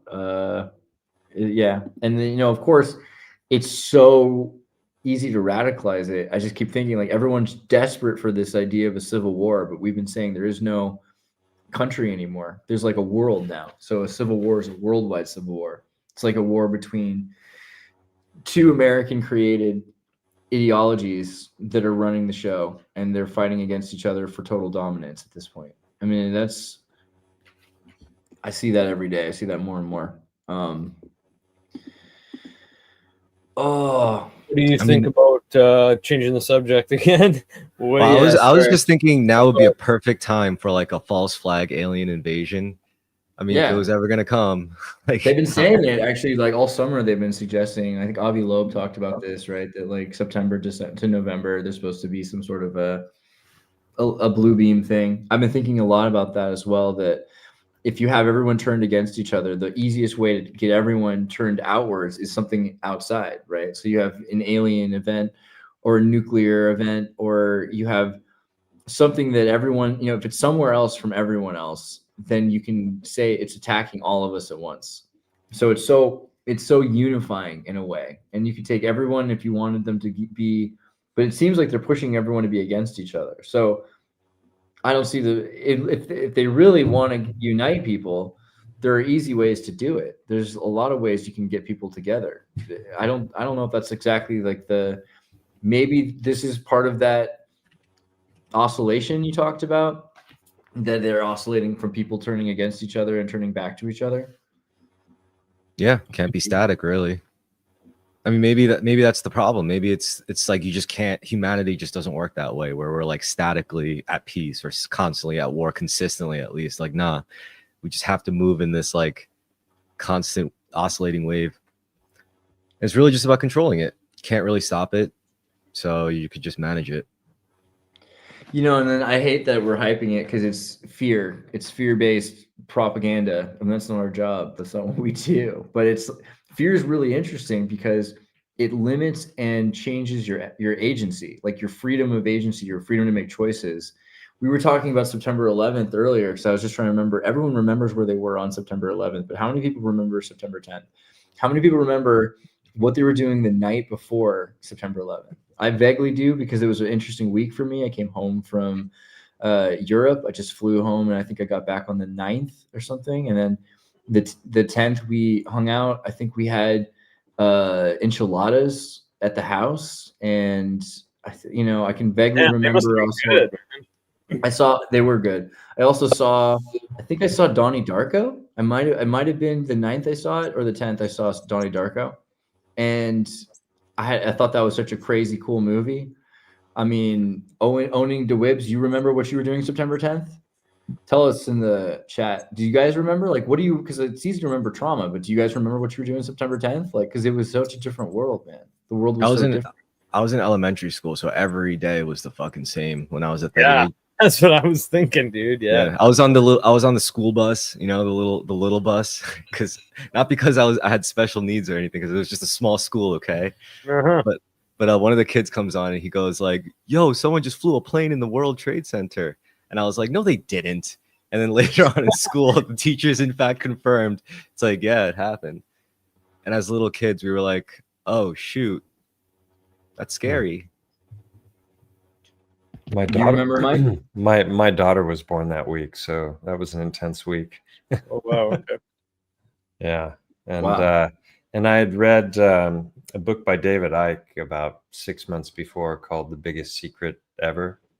It's like 550-page big book, incredibly well referenced. Really spells out a lot of things clearly, and so I was hip to 9/11 from day one, and then my suspicions were confirmed later, you know, with the various documentaries that came out after that. So yeah, world, it was a different place from one day to the next.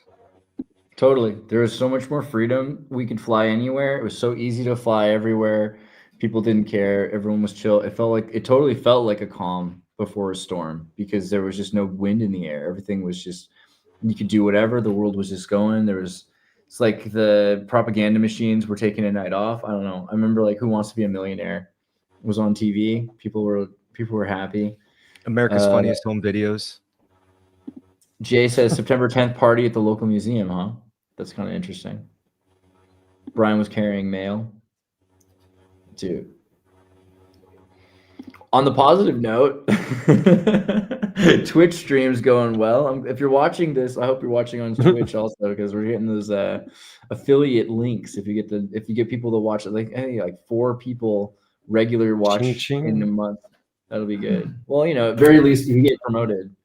And they also, let you see if you have Amazon Prime, apparently you get a free Twitch sub every month. So if you were so inclined, you can use that for Xirtus, so you can finally get up there. And we interrupt this traumatic moment for a grift. I'm sorry, but yeah. What do you say, Mike?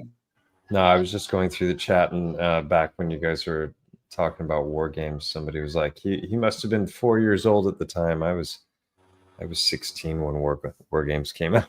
Oh my god. Yeah, people forget, the world's not that long ago. It was 1983. That was a good movie. Have you seen War Games? I'm gonna make Raph watch it. I want to check that movie out now since you told me about It's it. still Matthew good. Broderick, right? Yeah, Yeah. Matthew Broderick. It's great. It is And it is really good. Ali Sheedy. It's about essentially the complexities of having an automated system. It's called the Whopper, their computer. Yep. Like a Big Mac or a Whopper. And it's The world something something something something. I I forgot what Whopper stands for. War, probably something. WOPR, War Operations Plan Response, of course. Yeah. Whopper. Yeah. So I know you know it, Andreas, but I'll tell people also. The foreword to my book has been written by Gary McKinnon, which I'm very that's right. excited about. And You guys, if you're familiar with hackers, Gary McKinnon, felony charges for systems administration hacking back in when was that, like 2001 or something, right? It was like almost, I think, around the same time. Yeah, it was.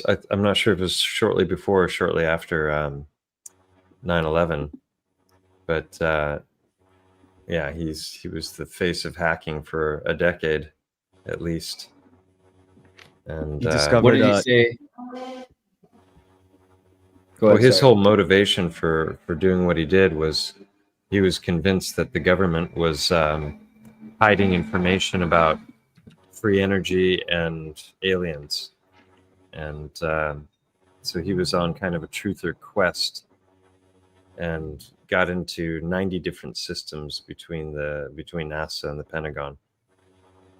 And yeah, they were trying to extradite him for a decade, unsuccessfully. In the end, David Gilmour wrote a song about his whole case, and there was a whole Save Gary movement because there were politicians or military guys that were calling for his extradition and even talking about the death penalty because he was such an evil treasonous person. man. Yeah, and it's just so ridiculous what the way they painted him. Gotten to know him a bit. We've had some nice conversations, and seems like a really nice chap.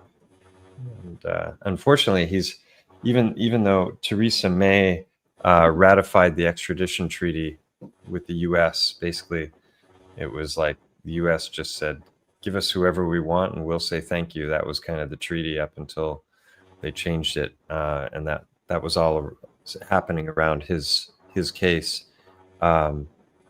But unfortunately, all of the countries that he might fly to still have extradition treaties.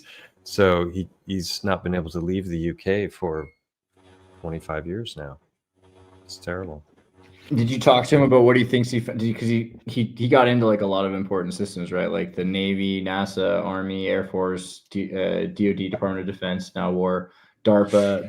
Did he find anything? Does he think he found anything interesting about free energy aliens? He was on one system that I remember him talking about where there were these massive image files for the day that took him a very long time to download. And basically, I think it was kind of like, the cigar craft that are always tossed about in the UFO circles. And I can't remember, there might have been one or two other things, but he didn't really find anything that conclusive. I think he did find a crew roster of like some space fleet or something. That was like, yeah, that's when I heard that story. That was the part that blew me away. I was like, what? yeah. And I that looked at the part was names, and interesting, I agree. their names were like Donald R. Ronald, like just American ass names. And I was like, oh, okay, that's weird.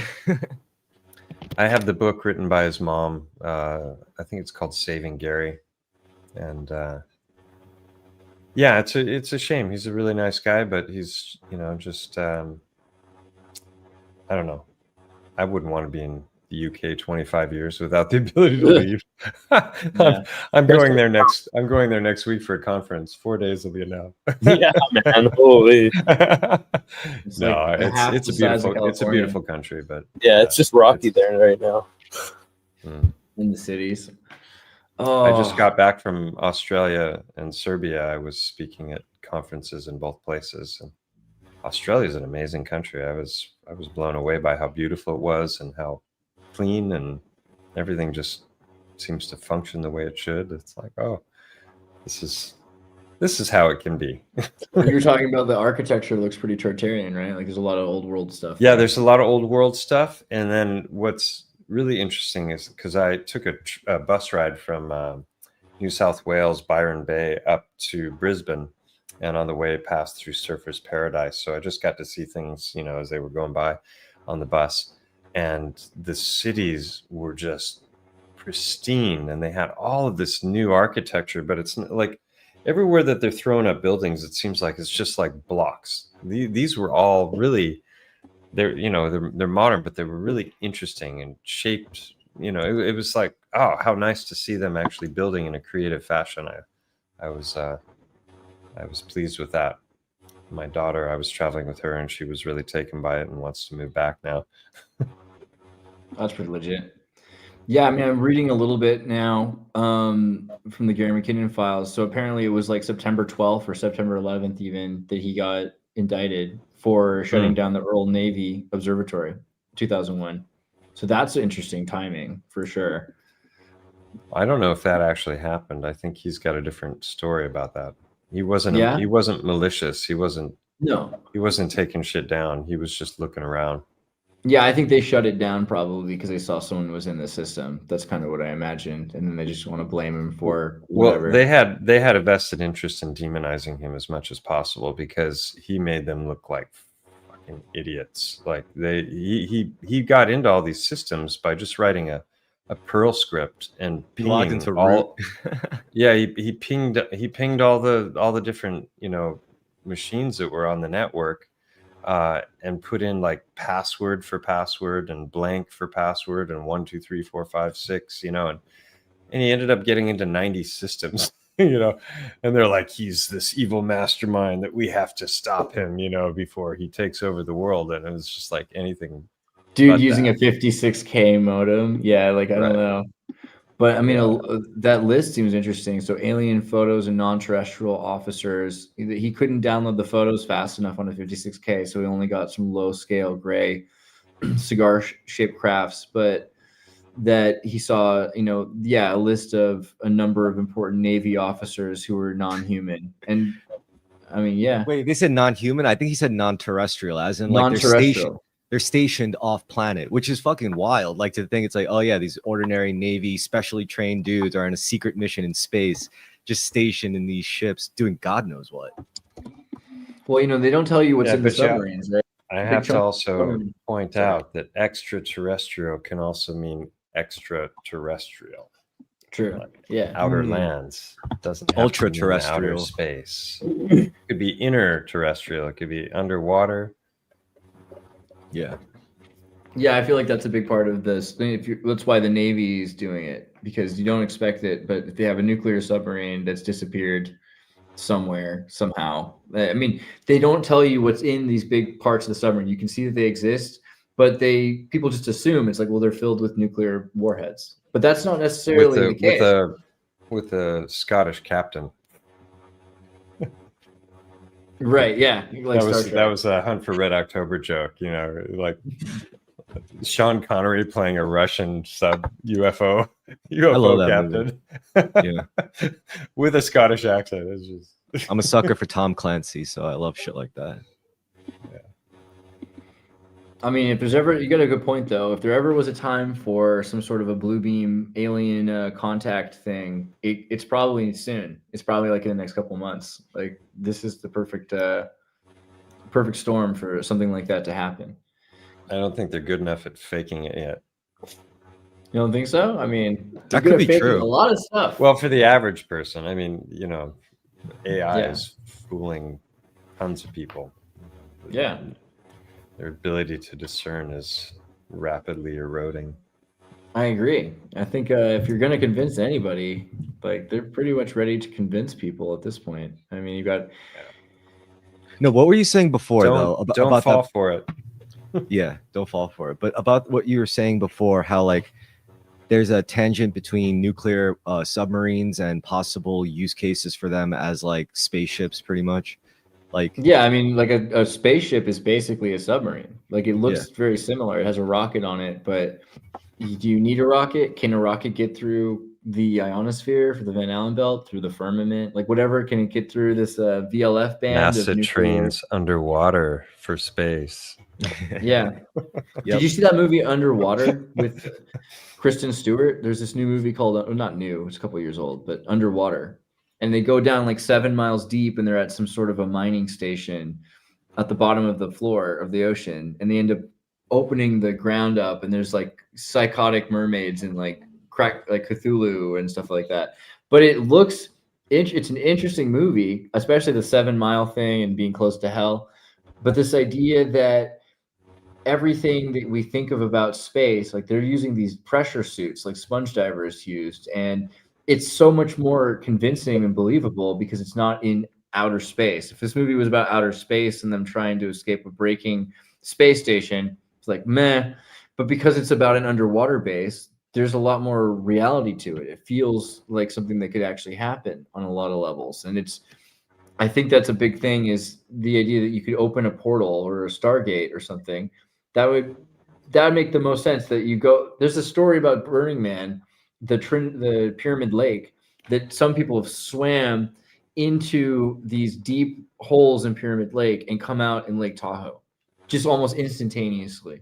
That there are just kind of space-time folds between certain places, almost like wormholes, right? but as for submarines being like sent to space, like you said rockets, but like I think it was I forgot who it was. Maybe it was Q, but they were saying like one of the free energy aspects of it was hiding anti-gravitic technology. So like if you could get a functioning nuclear submarine, just slap one of these handy devices on and it'll just float up into space.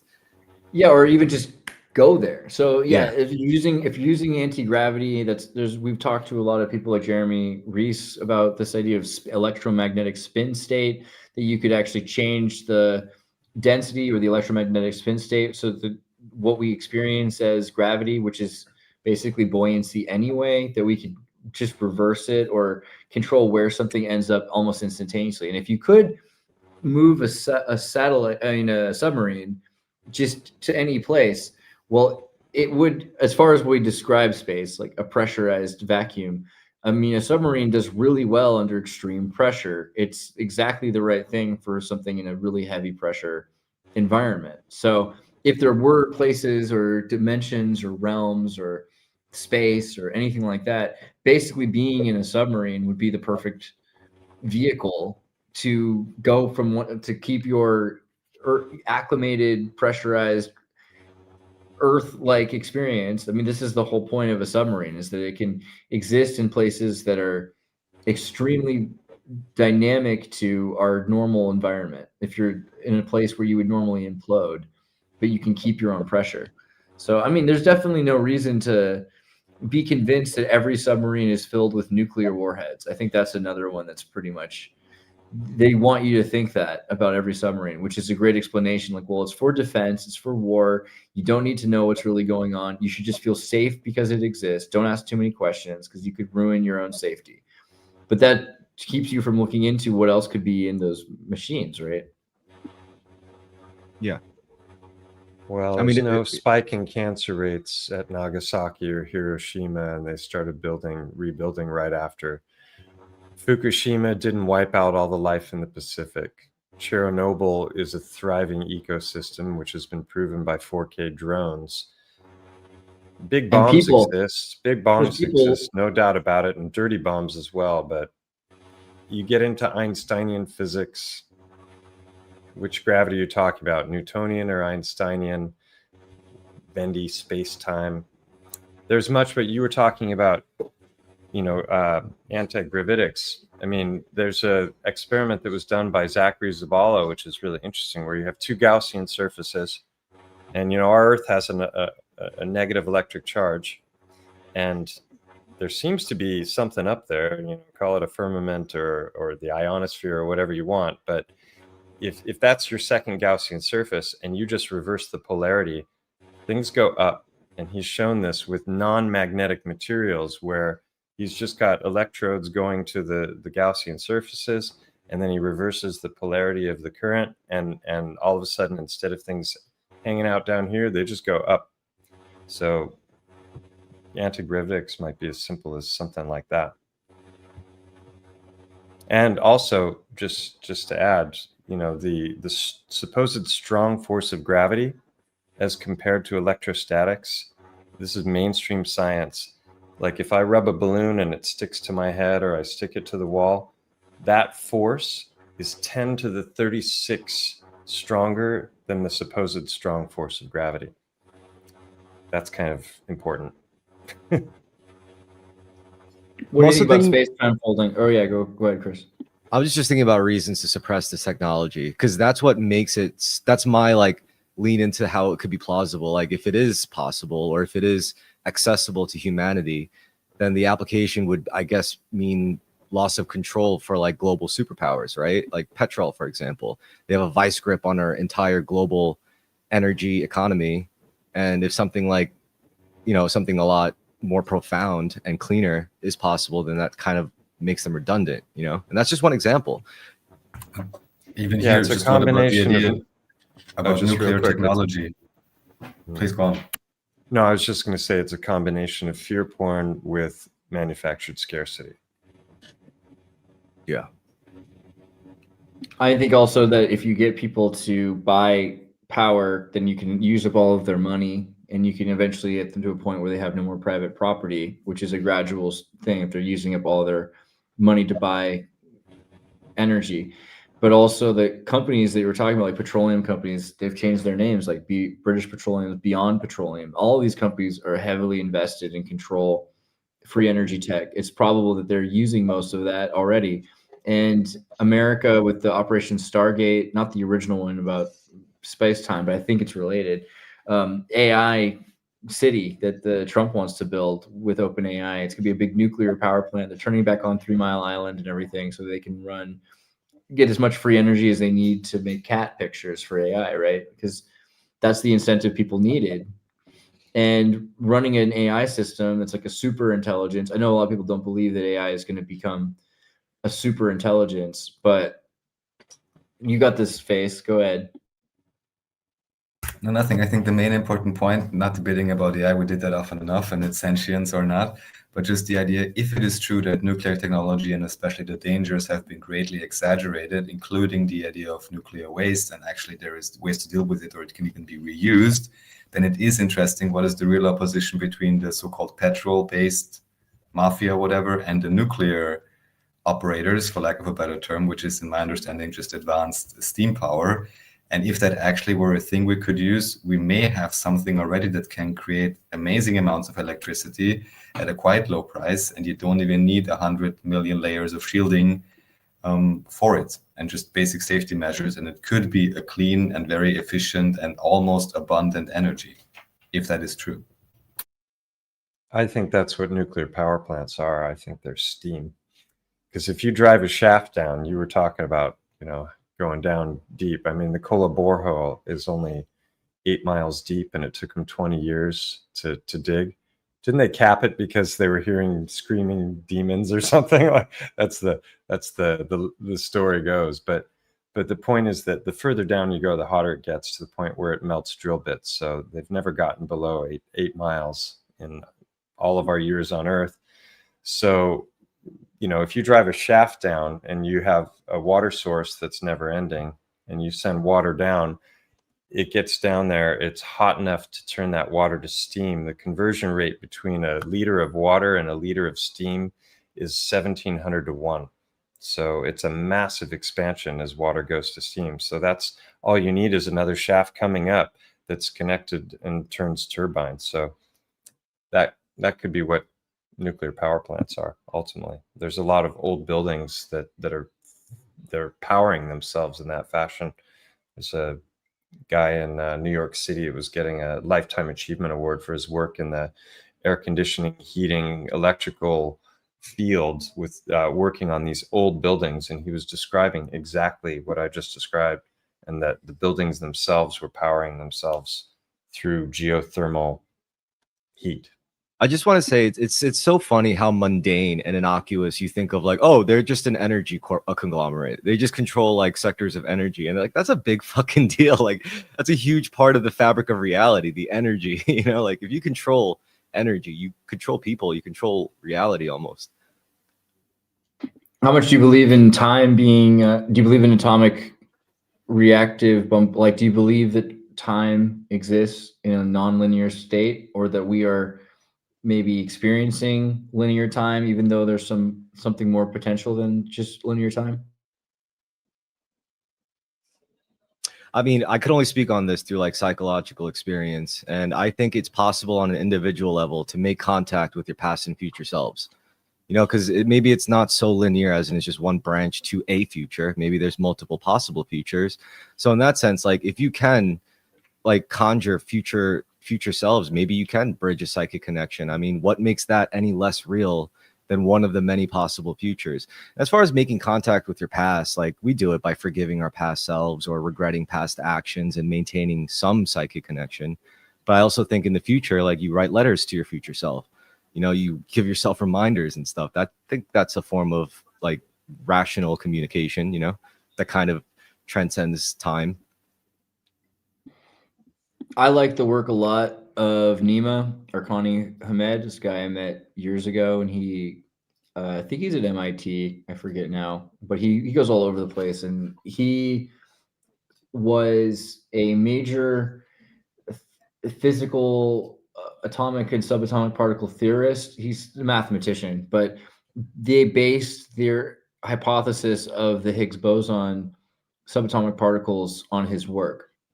And so he was a major reason for CERN doing the experiments the way that they do their experiments. Now, I don't really trust in CERN, but at the same time, I think that they have to base their work on real science and real math as much as they can, at least publicly. I don't know. And I love the work he does talking about spin state and the idea that time itself, or space and time, are both conjecture based on our empirical experiences, which can be completely rewritten as a femto arrangement. So subatomic, underneath nanoscopic, femtoscopic arrangements of all material. And so we experience a logical progression because of radiation. So not even in a dangerous sense, although radiation can totally kill you if you want. I just mean they have radio waves, like active denial system are, you know, ray guns basically using shortwave radio, right? Like this is this ADS, and they directed energy weapons. And it's the same thing as a microwave, the way you use a microwave to heat up your food. And the same kind of 2.6 radiation that they use for cell phones or for wireless phones, that you can direct radio waves at something and you can cause a change that's not expected. It's a synthetic change in the arrangement of material that causes water molecules friction to heat up, essentially, right? The heat ray is another term for it. So the ADS has been used particularly in, did they take all the pictures out? Okay, I was gonna say, they build these giant ray guns that look like a satellite dish. They aim it at you, and you feel like shit. Yeah, at a protest or something, you start crying or laughing or headache, or they've even turned this thing way up and hit monkeys in the eyes and made them bleed out their eyes. So as a slight addition, I think I could recall quite a few stories where they go near somewhere they really shouldn't be, like maybe around Nevada or in the desert, and they feel those symptoms, like suddenly their skin gets hot, or they get really nauseous, they get random headaches. I don't know. It sounds a lot to me like this ADS weapon system at work. Maybe, I don't know. Definitely. I mean, maybe not definitely in every circumstance, but Yeah. it does sound like that, doesn't it? And Yeah. I think it can be used for other reasons, right? So one of the reasons I pulled up Hamed, check out Neiman's videos talking about this, because if you could control the way your time crystals work, and right now I think we're using the sun as the major source of radiation. So there's a linear chronological time and a map of space that we're experiencing that's based on the way things are arranged and the effects of radiation that force the next change. This is what's causing next moment from this moment. And there's a succession of moments because of a succession of arrangements of all the same material that's always existed, right? All material that's ever existed, all mass is eternal, but it changes its arrangement. And you can rearrange things in different ways. You could rearrange them exactly or very close to the way they were arranged at another point in time, or you could skip a step and say, well, eventually things are going to end up like this. So let's just arrange everything in the same way that things will eventually be in, let's say, 100 years, if we understand with supercomputers how radiation will affect time in that sense. I think this is probably what's going to happen with the singularity. This is what Ray Kurzweil talks about, is this idea that we're going to hit a singularity. And I don't think singularity is just this abstract idea. It's that concrete moment where if you have an idea, you can instantaneously produce it just like that. You have an idea, AI helps you make the idea into a plan. The plan can be realized by a machine, and all this can happen instantaneously. That's really, I think, the idea of the singularity. Let's say I want to be a woman. I tell the computer, it makes a pill. I take the pill. I'm instantly a woman. That's the singularity. I want to be a cheetah. Turn me into a cheetah. I want to be a dolphin that can breathe air. I want be dry. I want to be young again. Take my DNA, like figure out what it would be like to have younger DNA. Just figure out what changes have happened. This is a dream. Sounds like living in the fourth dimension. It's like you pretty much reduce the speed of light, so it's like everything just happens at once. You could look at something, you see the past and future versions of it simultaneously. But what would be the things you would need to do? Let's say that there is this sun, and the sun is actually causing like a ray of radiation that's causing continuity of linear time. What would be the first thing you have to get rid of in order to not have something affect you so that you can exist outside of linear time? You'd have to get rid of the sun, right? So you block out the sun. And once the sun's gone, then you can control the flow of radiation, and you can control the continuity of arrangements of space-time. So this would be like a dimension X. Like, it's not necessarily the dimension the way we think of dimensions, but it is the idea that you could rearrange space-time to anywhere you want. So you would be something that's outside of time. Adjusting your coordinates. It's not just where you are. It's also, you could adjust when you are by turning a separate knob. Well, we're basically at the 2-hour point anyway. I don't know. I just wanted to... That implies that space-time exists. That's what I was asking you. Like, what do you think about that? What do you think do you believe that time, what do you think's happening? Like, what do you think you're living in? I have no idea, but I don't think it's that. Fair. Yeah. I've seen no evidence that supports Einsteinian physics. Yeah, I think Einstein definitely lied a lot about Lemaire's work. I think Lemaire had a better grasp on what was happening. But I don't think it's completely... I think lies are often about the truth. I think that's a lot about what we've been talking about today, that there's always like a kernel there of truth in it. It's not necessarily the way we're told it, but that's probably trade secrets to keep us from being able to go down the right path and figure out how to command our own destiny. I feel that. Well, let's start to wrap it up. I mean, you can check the news yourself, everybody. Trump just posted it. You can read about what's going on. It's pretty bad, but like, prayers for Charlie's family. It's prayers for them. Yeah. And prayers for everybody. Just want to say, for you see people posting like, "Oh, you don't know what the Democrats have done. You guys don't know what if you've done. The war is on now." No, guys, like the Democrats didn't do this. You don't need to make up some fictitious war and start shooting other people. So I really hope, I hope Chris is right and nothing happens because of this, because a lot of people are saying a lot of stupid shit right now. So. Well, I didn't say nothing would happen. I said nothing policy-wise would probably happen, but I do think people are going to get really pissed off, like really upset. They're already upset. I mean, what am I saying? And it's September 11th, so it's a perfect time for people to pivot this into some sort of a psychological operation to... Yeah, true. Who knows, man? It's going to be crazy. Well... Yeah. Let's close up. I'm going to say, thank you guys for being here. It's a crazy day. It's a weird episode for me because I wasn't really prepared for this to happen right as I went on the stream, but I'm stoked that Stellium On 9/11 Eve, no less. What the fuck? On 9/11 Eve, man. Like usually when I'm laying out my socks for George Washington to come put joints and cherries in it, because George Washington shows up every 9/11. He helps people out. And also on my birthday, President's Day, the day after. But Stellium, do you have any like words of wisdom that you want to share before you pop out? No, but I'll plug my book. Again, it's coming out in a week. Launches on 17th of September. 1 month shy of a 40-year anniversary. I was busted on October 17th, 1985. So it's been a long time coming, this book. It's available for pre-order on Kindle. The paperback and the Kindle version both released on the same day.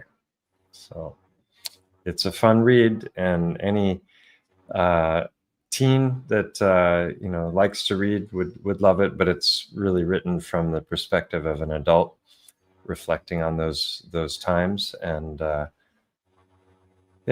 think it's a fun book. You'll enjoy it. I highly plug this for kids too, actually. I mean, I'm going to finish reading it, but like the style in which Mike writes is really like fun and kind of whimsical, but also it talks about really interesting things and kind of very good world building.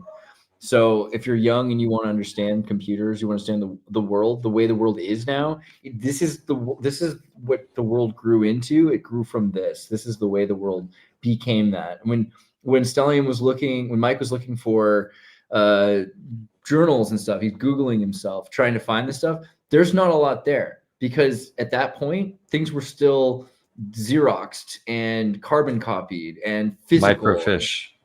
Microfilms, yeah. Yeah.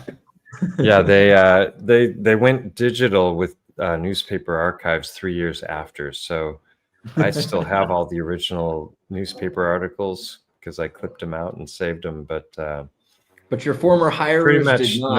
Nobody knows any of the details of this other than what the newspapers released. And I, except for the interview I did with you a few years ago, I've never spoken really about this publicly. So now it's coming out, and hopefully will be a movie at some point. You're never going to get hired at Microsoft again. No, I'm pretty sure they like you even more if they read this. They're probably like, oh, really? We had that guy? He's so great. We should get him back. It didn't make it into the book, but I got hired in, what was it? 2001. I was working for IBM in Rome as a tech writer.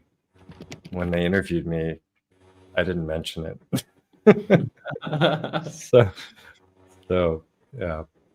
Anyway. Dude, we need to get a microfiche machine so we can start going. The first computer I ever got my hands on was a PET Commodore. Dude. And you pull that up, the PET Commodore. Did you hear that some guy bought Commodore and he's gonna start making Commodores again? I didn't know. I'll send you the link. Yeah, really cool that wasn't the model. It was the other one that has the scrunched keyboard. That would have been. Oh, yeah, that was what I had. Yep, that was the first computer I used. God, it's like an easy bake oven. 40 character screen, and I was typing for hours and hours this code that I got from some Radio Shack magazine, and didn't know that I had to save it. So I went to come back the next day Yeah, I they think were we- they were at the public library. That was the first computer I got access to. I think we live in a really good time for tinkerers because like every manufactured piece of anything is pretty much out there on eBay. You could get custom PCBs. So like if you know how to design your own circuit boards and you could just send the specs over to, it's probably something called PCBmart.com or something, and they'll print it for you. And you could have like every kind of interface. You could have like ribbon circuit boards. You could have all sorts of shit, I'm sure. And you add that, and with like I think it's like Raspberry Pis. I don't know. I've just been like going into deep dives on these guys. They're like, I invented my own phone, and I'm like, what the fuck is this? And he literally takes apart like an Android Razor, and then he just completely re-engineers it. I'm like, oh, I guess you could do that these days. Interesting.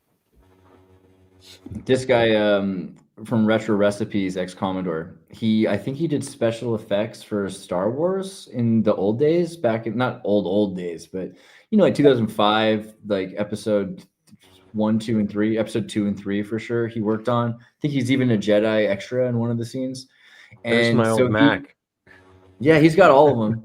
He has it all, and he ended up buying the license because he was working with all these homebrew people that were building Commodore stuff, and he's building a kind of Commodore guild of people, all these companies that make products for Commodores. That if you have a Commodore and you want to connect it to a USB or have an SD card for your memory, or all the have all of your digital storage as analog sound recorded for your tape reader, but actually have it connected to a larger audio player to do it. And they're building new Commodores, and he's going to save the brand because he just loves Commodore so much. He's just so, it's his whole, it's what it empowered him as a kid and gave him this dream of the future. And he's just, I think it's pretty cool. He's a pretty chill guy.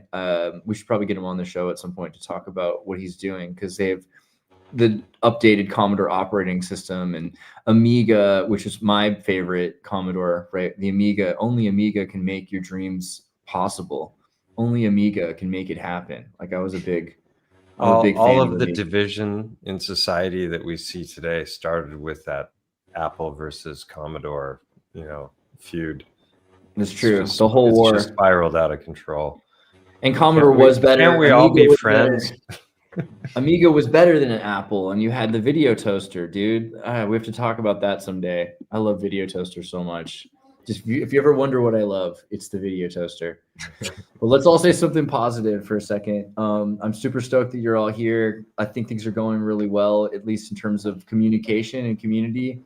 F-Chat is super great. I really appreciate that we're doing F-Chat and that we have the opportunity to talk about this stuff in an uncensored space. I hope you guys are jumping into the F-Chat more. It looks like we're doing really well. We have a huge amount of comments all the time. It's super rad. So thank you for being here. Thank you for being there. Thank you for getting us views on Kick, on Twitch, on X, on YouTube, and watching our Bosnian Pyramid videos. So thanks for hanging out with us. It's super rad. I appreciate you guys. And I'm thankful for Mike visiting, because we're going to hang out soon. He just invited me to Spain. I got to deal with my visa, but I'm going to come back and we'll hang out soon. We'll do something with Conspiracy Music Guru. Alex, one of the greatest musicians of our time, made some amazing dubstep ringtones that you guys need to check out. Like amongst his, he was free the OG. information. He had several in the top 10 on iTunes. Like, early on, he was doing the best ringtones in the world. I feel like I got in trouble because of him once. I can't be sure. Because I had a phone at one point, and I was at a pre-Vatican II, like a Vatican I style Latin mass. I was about to get Eucharist, and I was in line to get the Eucharist. I had my hands like this, and all of us, because you have to get down on your knees and all this stuff. And all of a sudden, my phone ringtone goes off at 6:30 in the morning, because it was one of those early masses, and it's like, and I'm like, oh God. Oh God. Oh my God. So I blame Alex for that. I'll Do you tell have him. anything you want to say something positive, Jordan? Yeah, You do? thank you guys for keeping me distracted for a few hours. I always enjoy our discussions. I always love seeing you guys. Mike, it was a pleasure to meet you. I'd love to talk to you again. I'm definitely going to have to check your book out. Yeah, I just hope you guys are all stay safe and stay healthy, and we keep these interesting conversations going and keep putting out some good learning material for the masses. Raph, you got some Sounds thoughts? great. I also just say thanks everyone on panel for joining, everyone in chat for joining, commenting, supporting whatever you do. We appreciate you all. Thank you very much, Mike, for joining us today as well. And I'm very much looking forward to the audiobook and, of course, the screen adaptation. Thank you. Oh, man. What about you, Chris? I guess I want to say I very much so appreciate. I mean, 2 hours is like a long time, especially nowadays when time seems to be speeding up. So I really do appreciate the fact that you guys pretty much sit through a whole movie with us. So thank you so much for that. And God willing, we'll see you next week. Yeah, right. And remember, everybody, like, we have solutions is the title, but there really is only one solution. I'm pretty sure Chris has come up with it. He's pretty right about it, which is gratitude is the solution. You have to be grateful. Like, figure out what you can be grateful of, and that'll liberate your mind and make you free. So, and love to Charlie's family. Just God bless you remember, guys. in Lakesh, you know, you are another me, I am another you. It's true. We're all one. Flashing that. And yeah, we love you, man. Like, good Rest in journey. peace, bro. Good journey out there. We love you. There's less we need.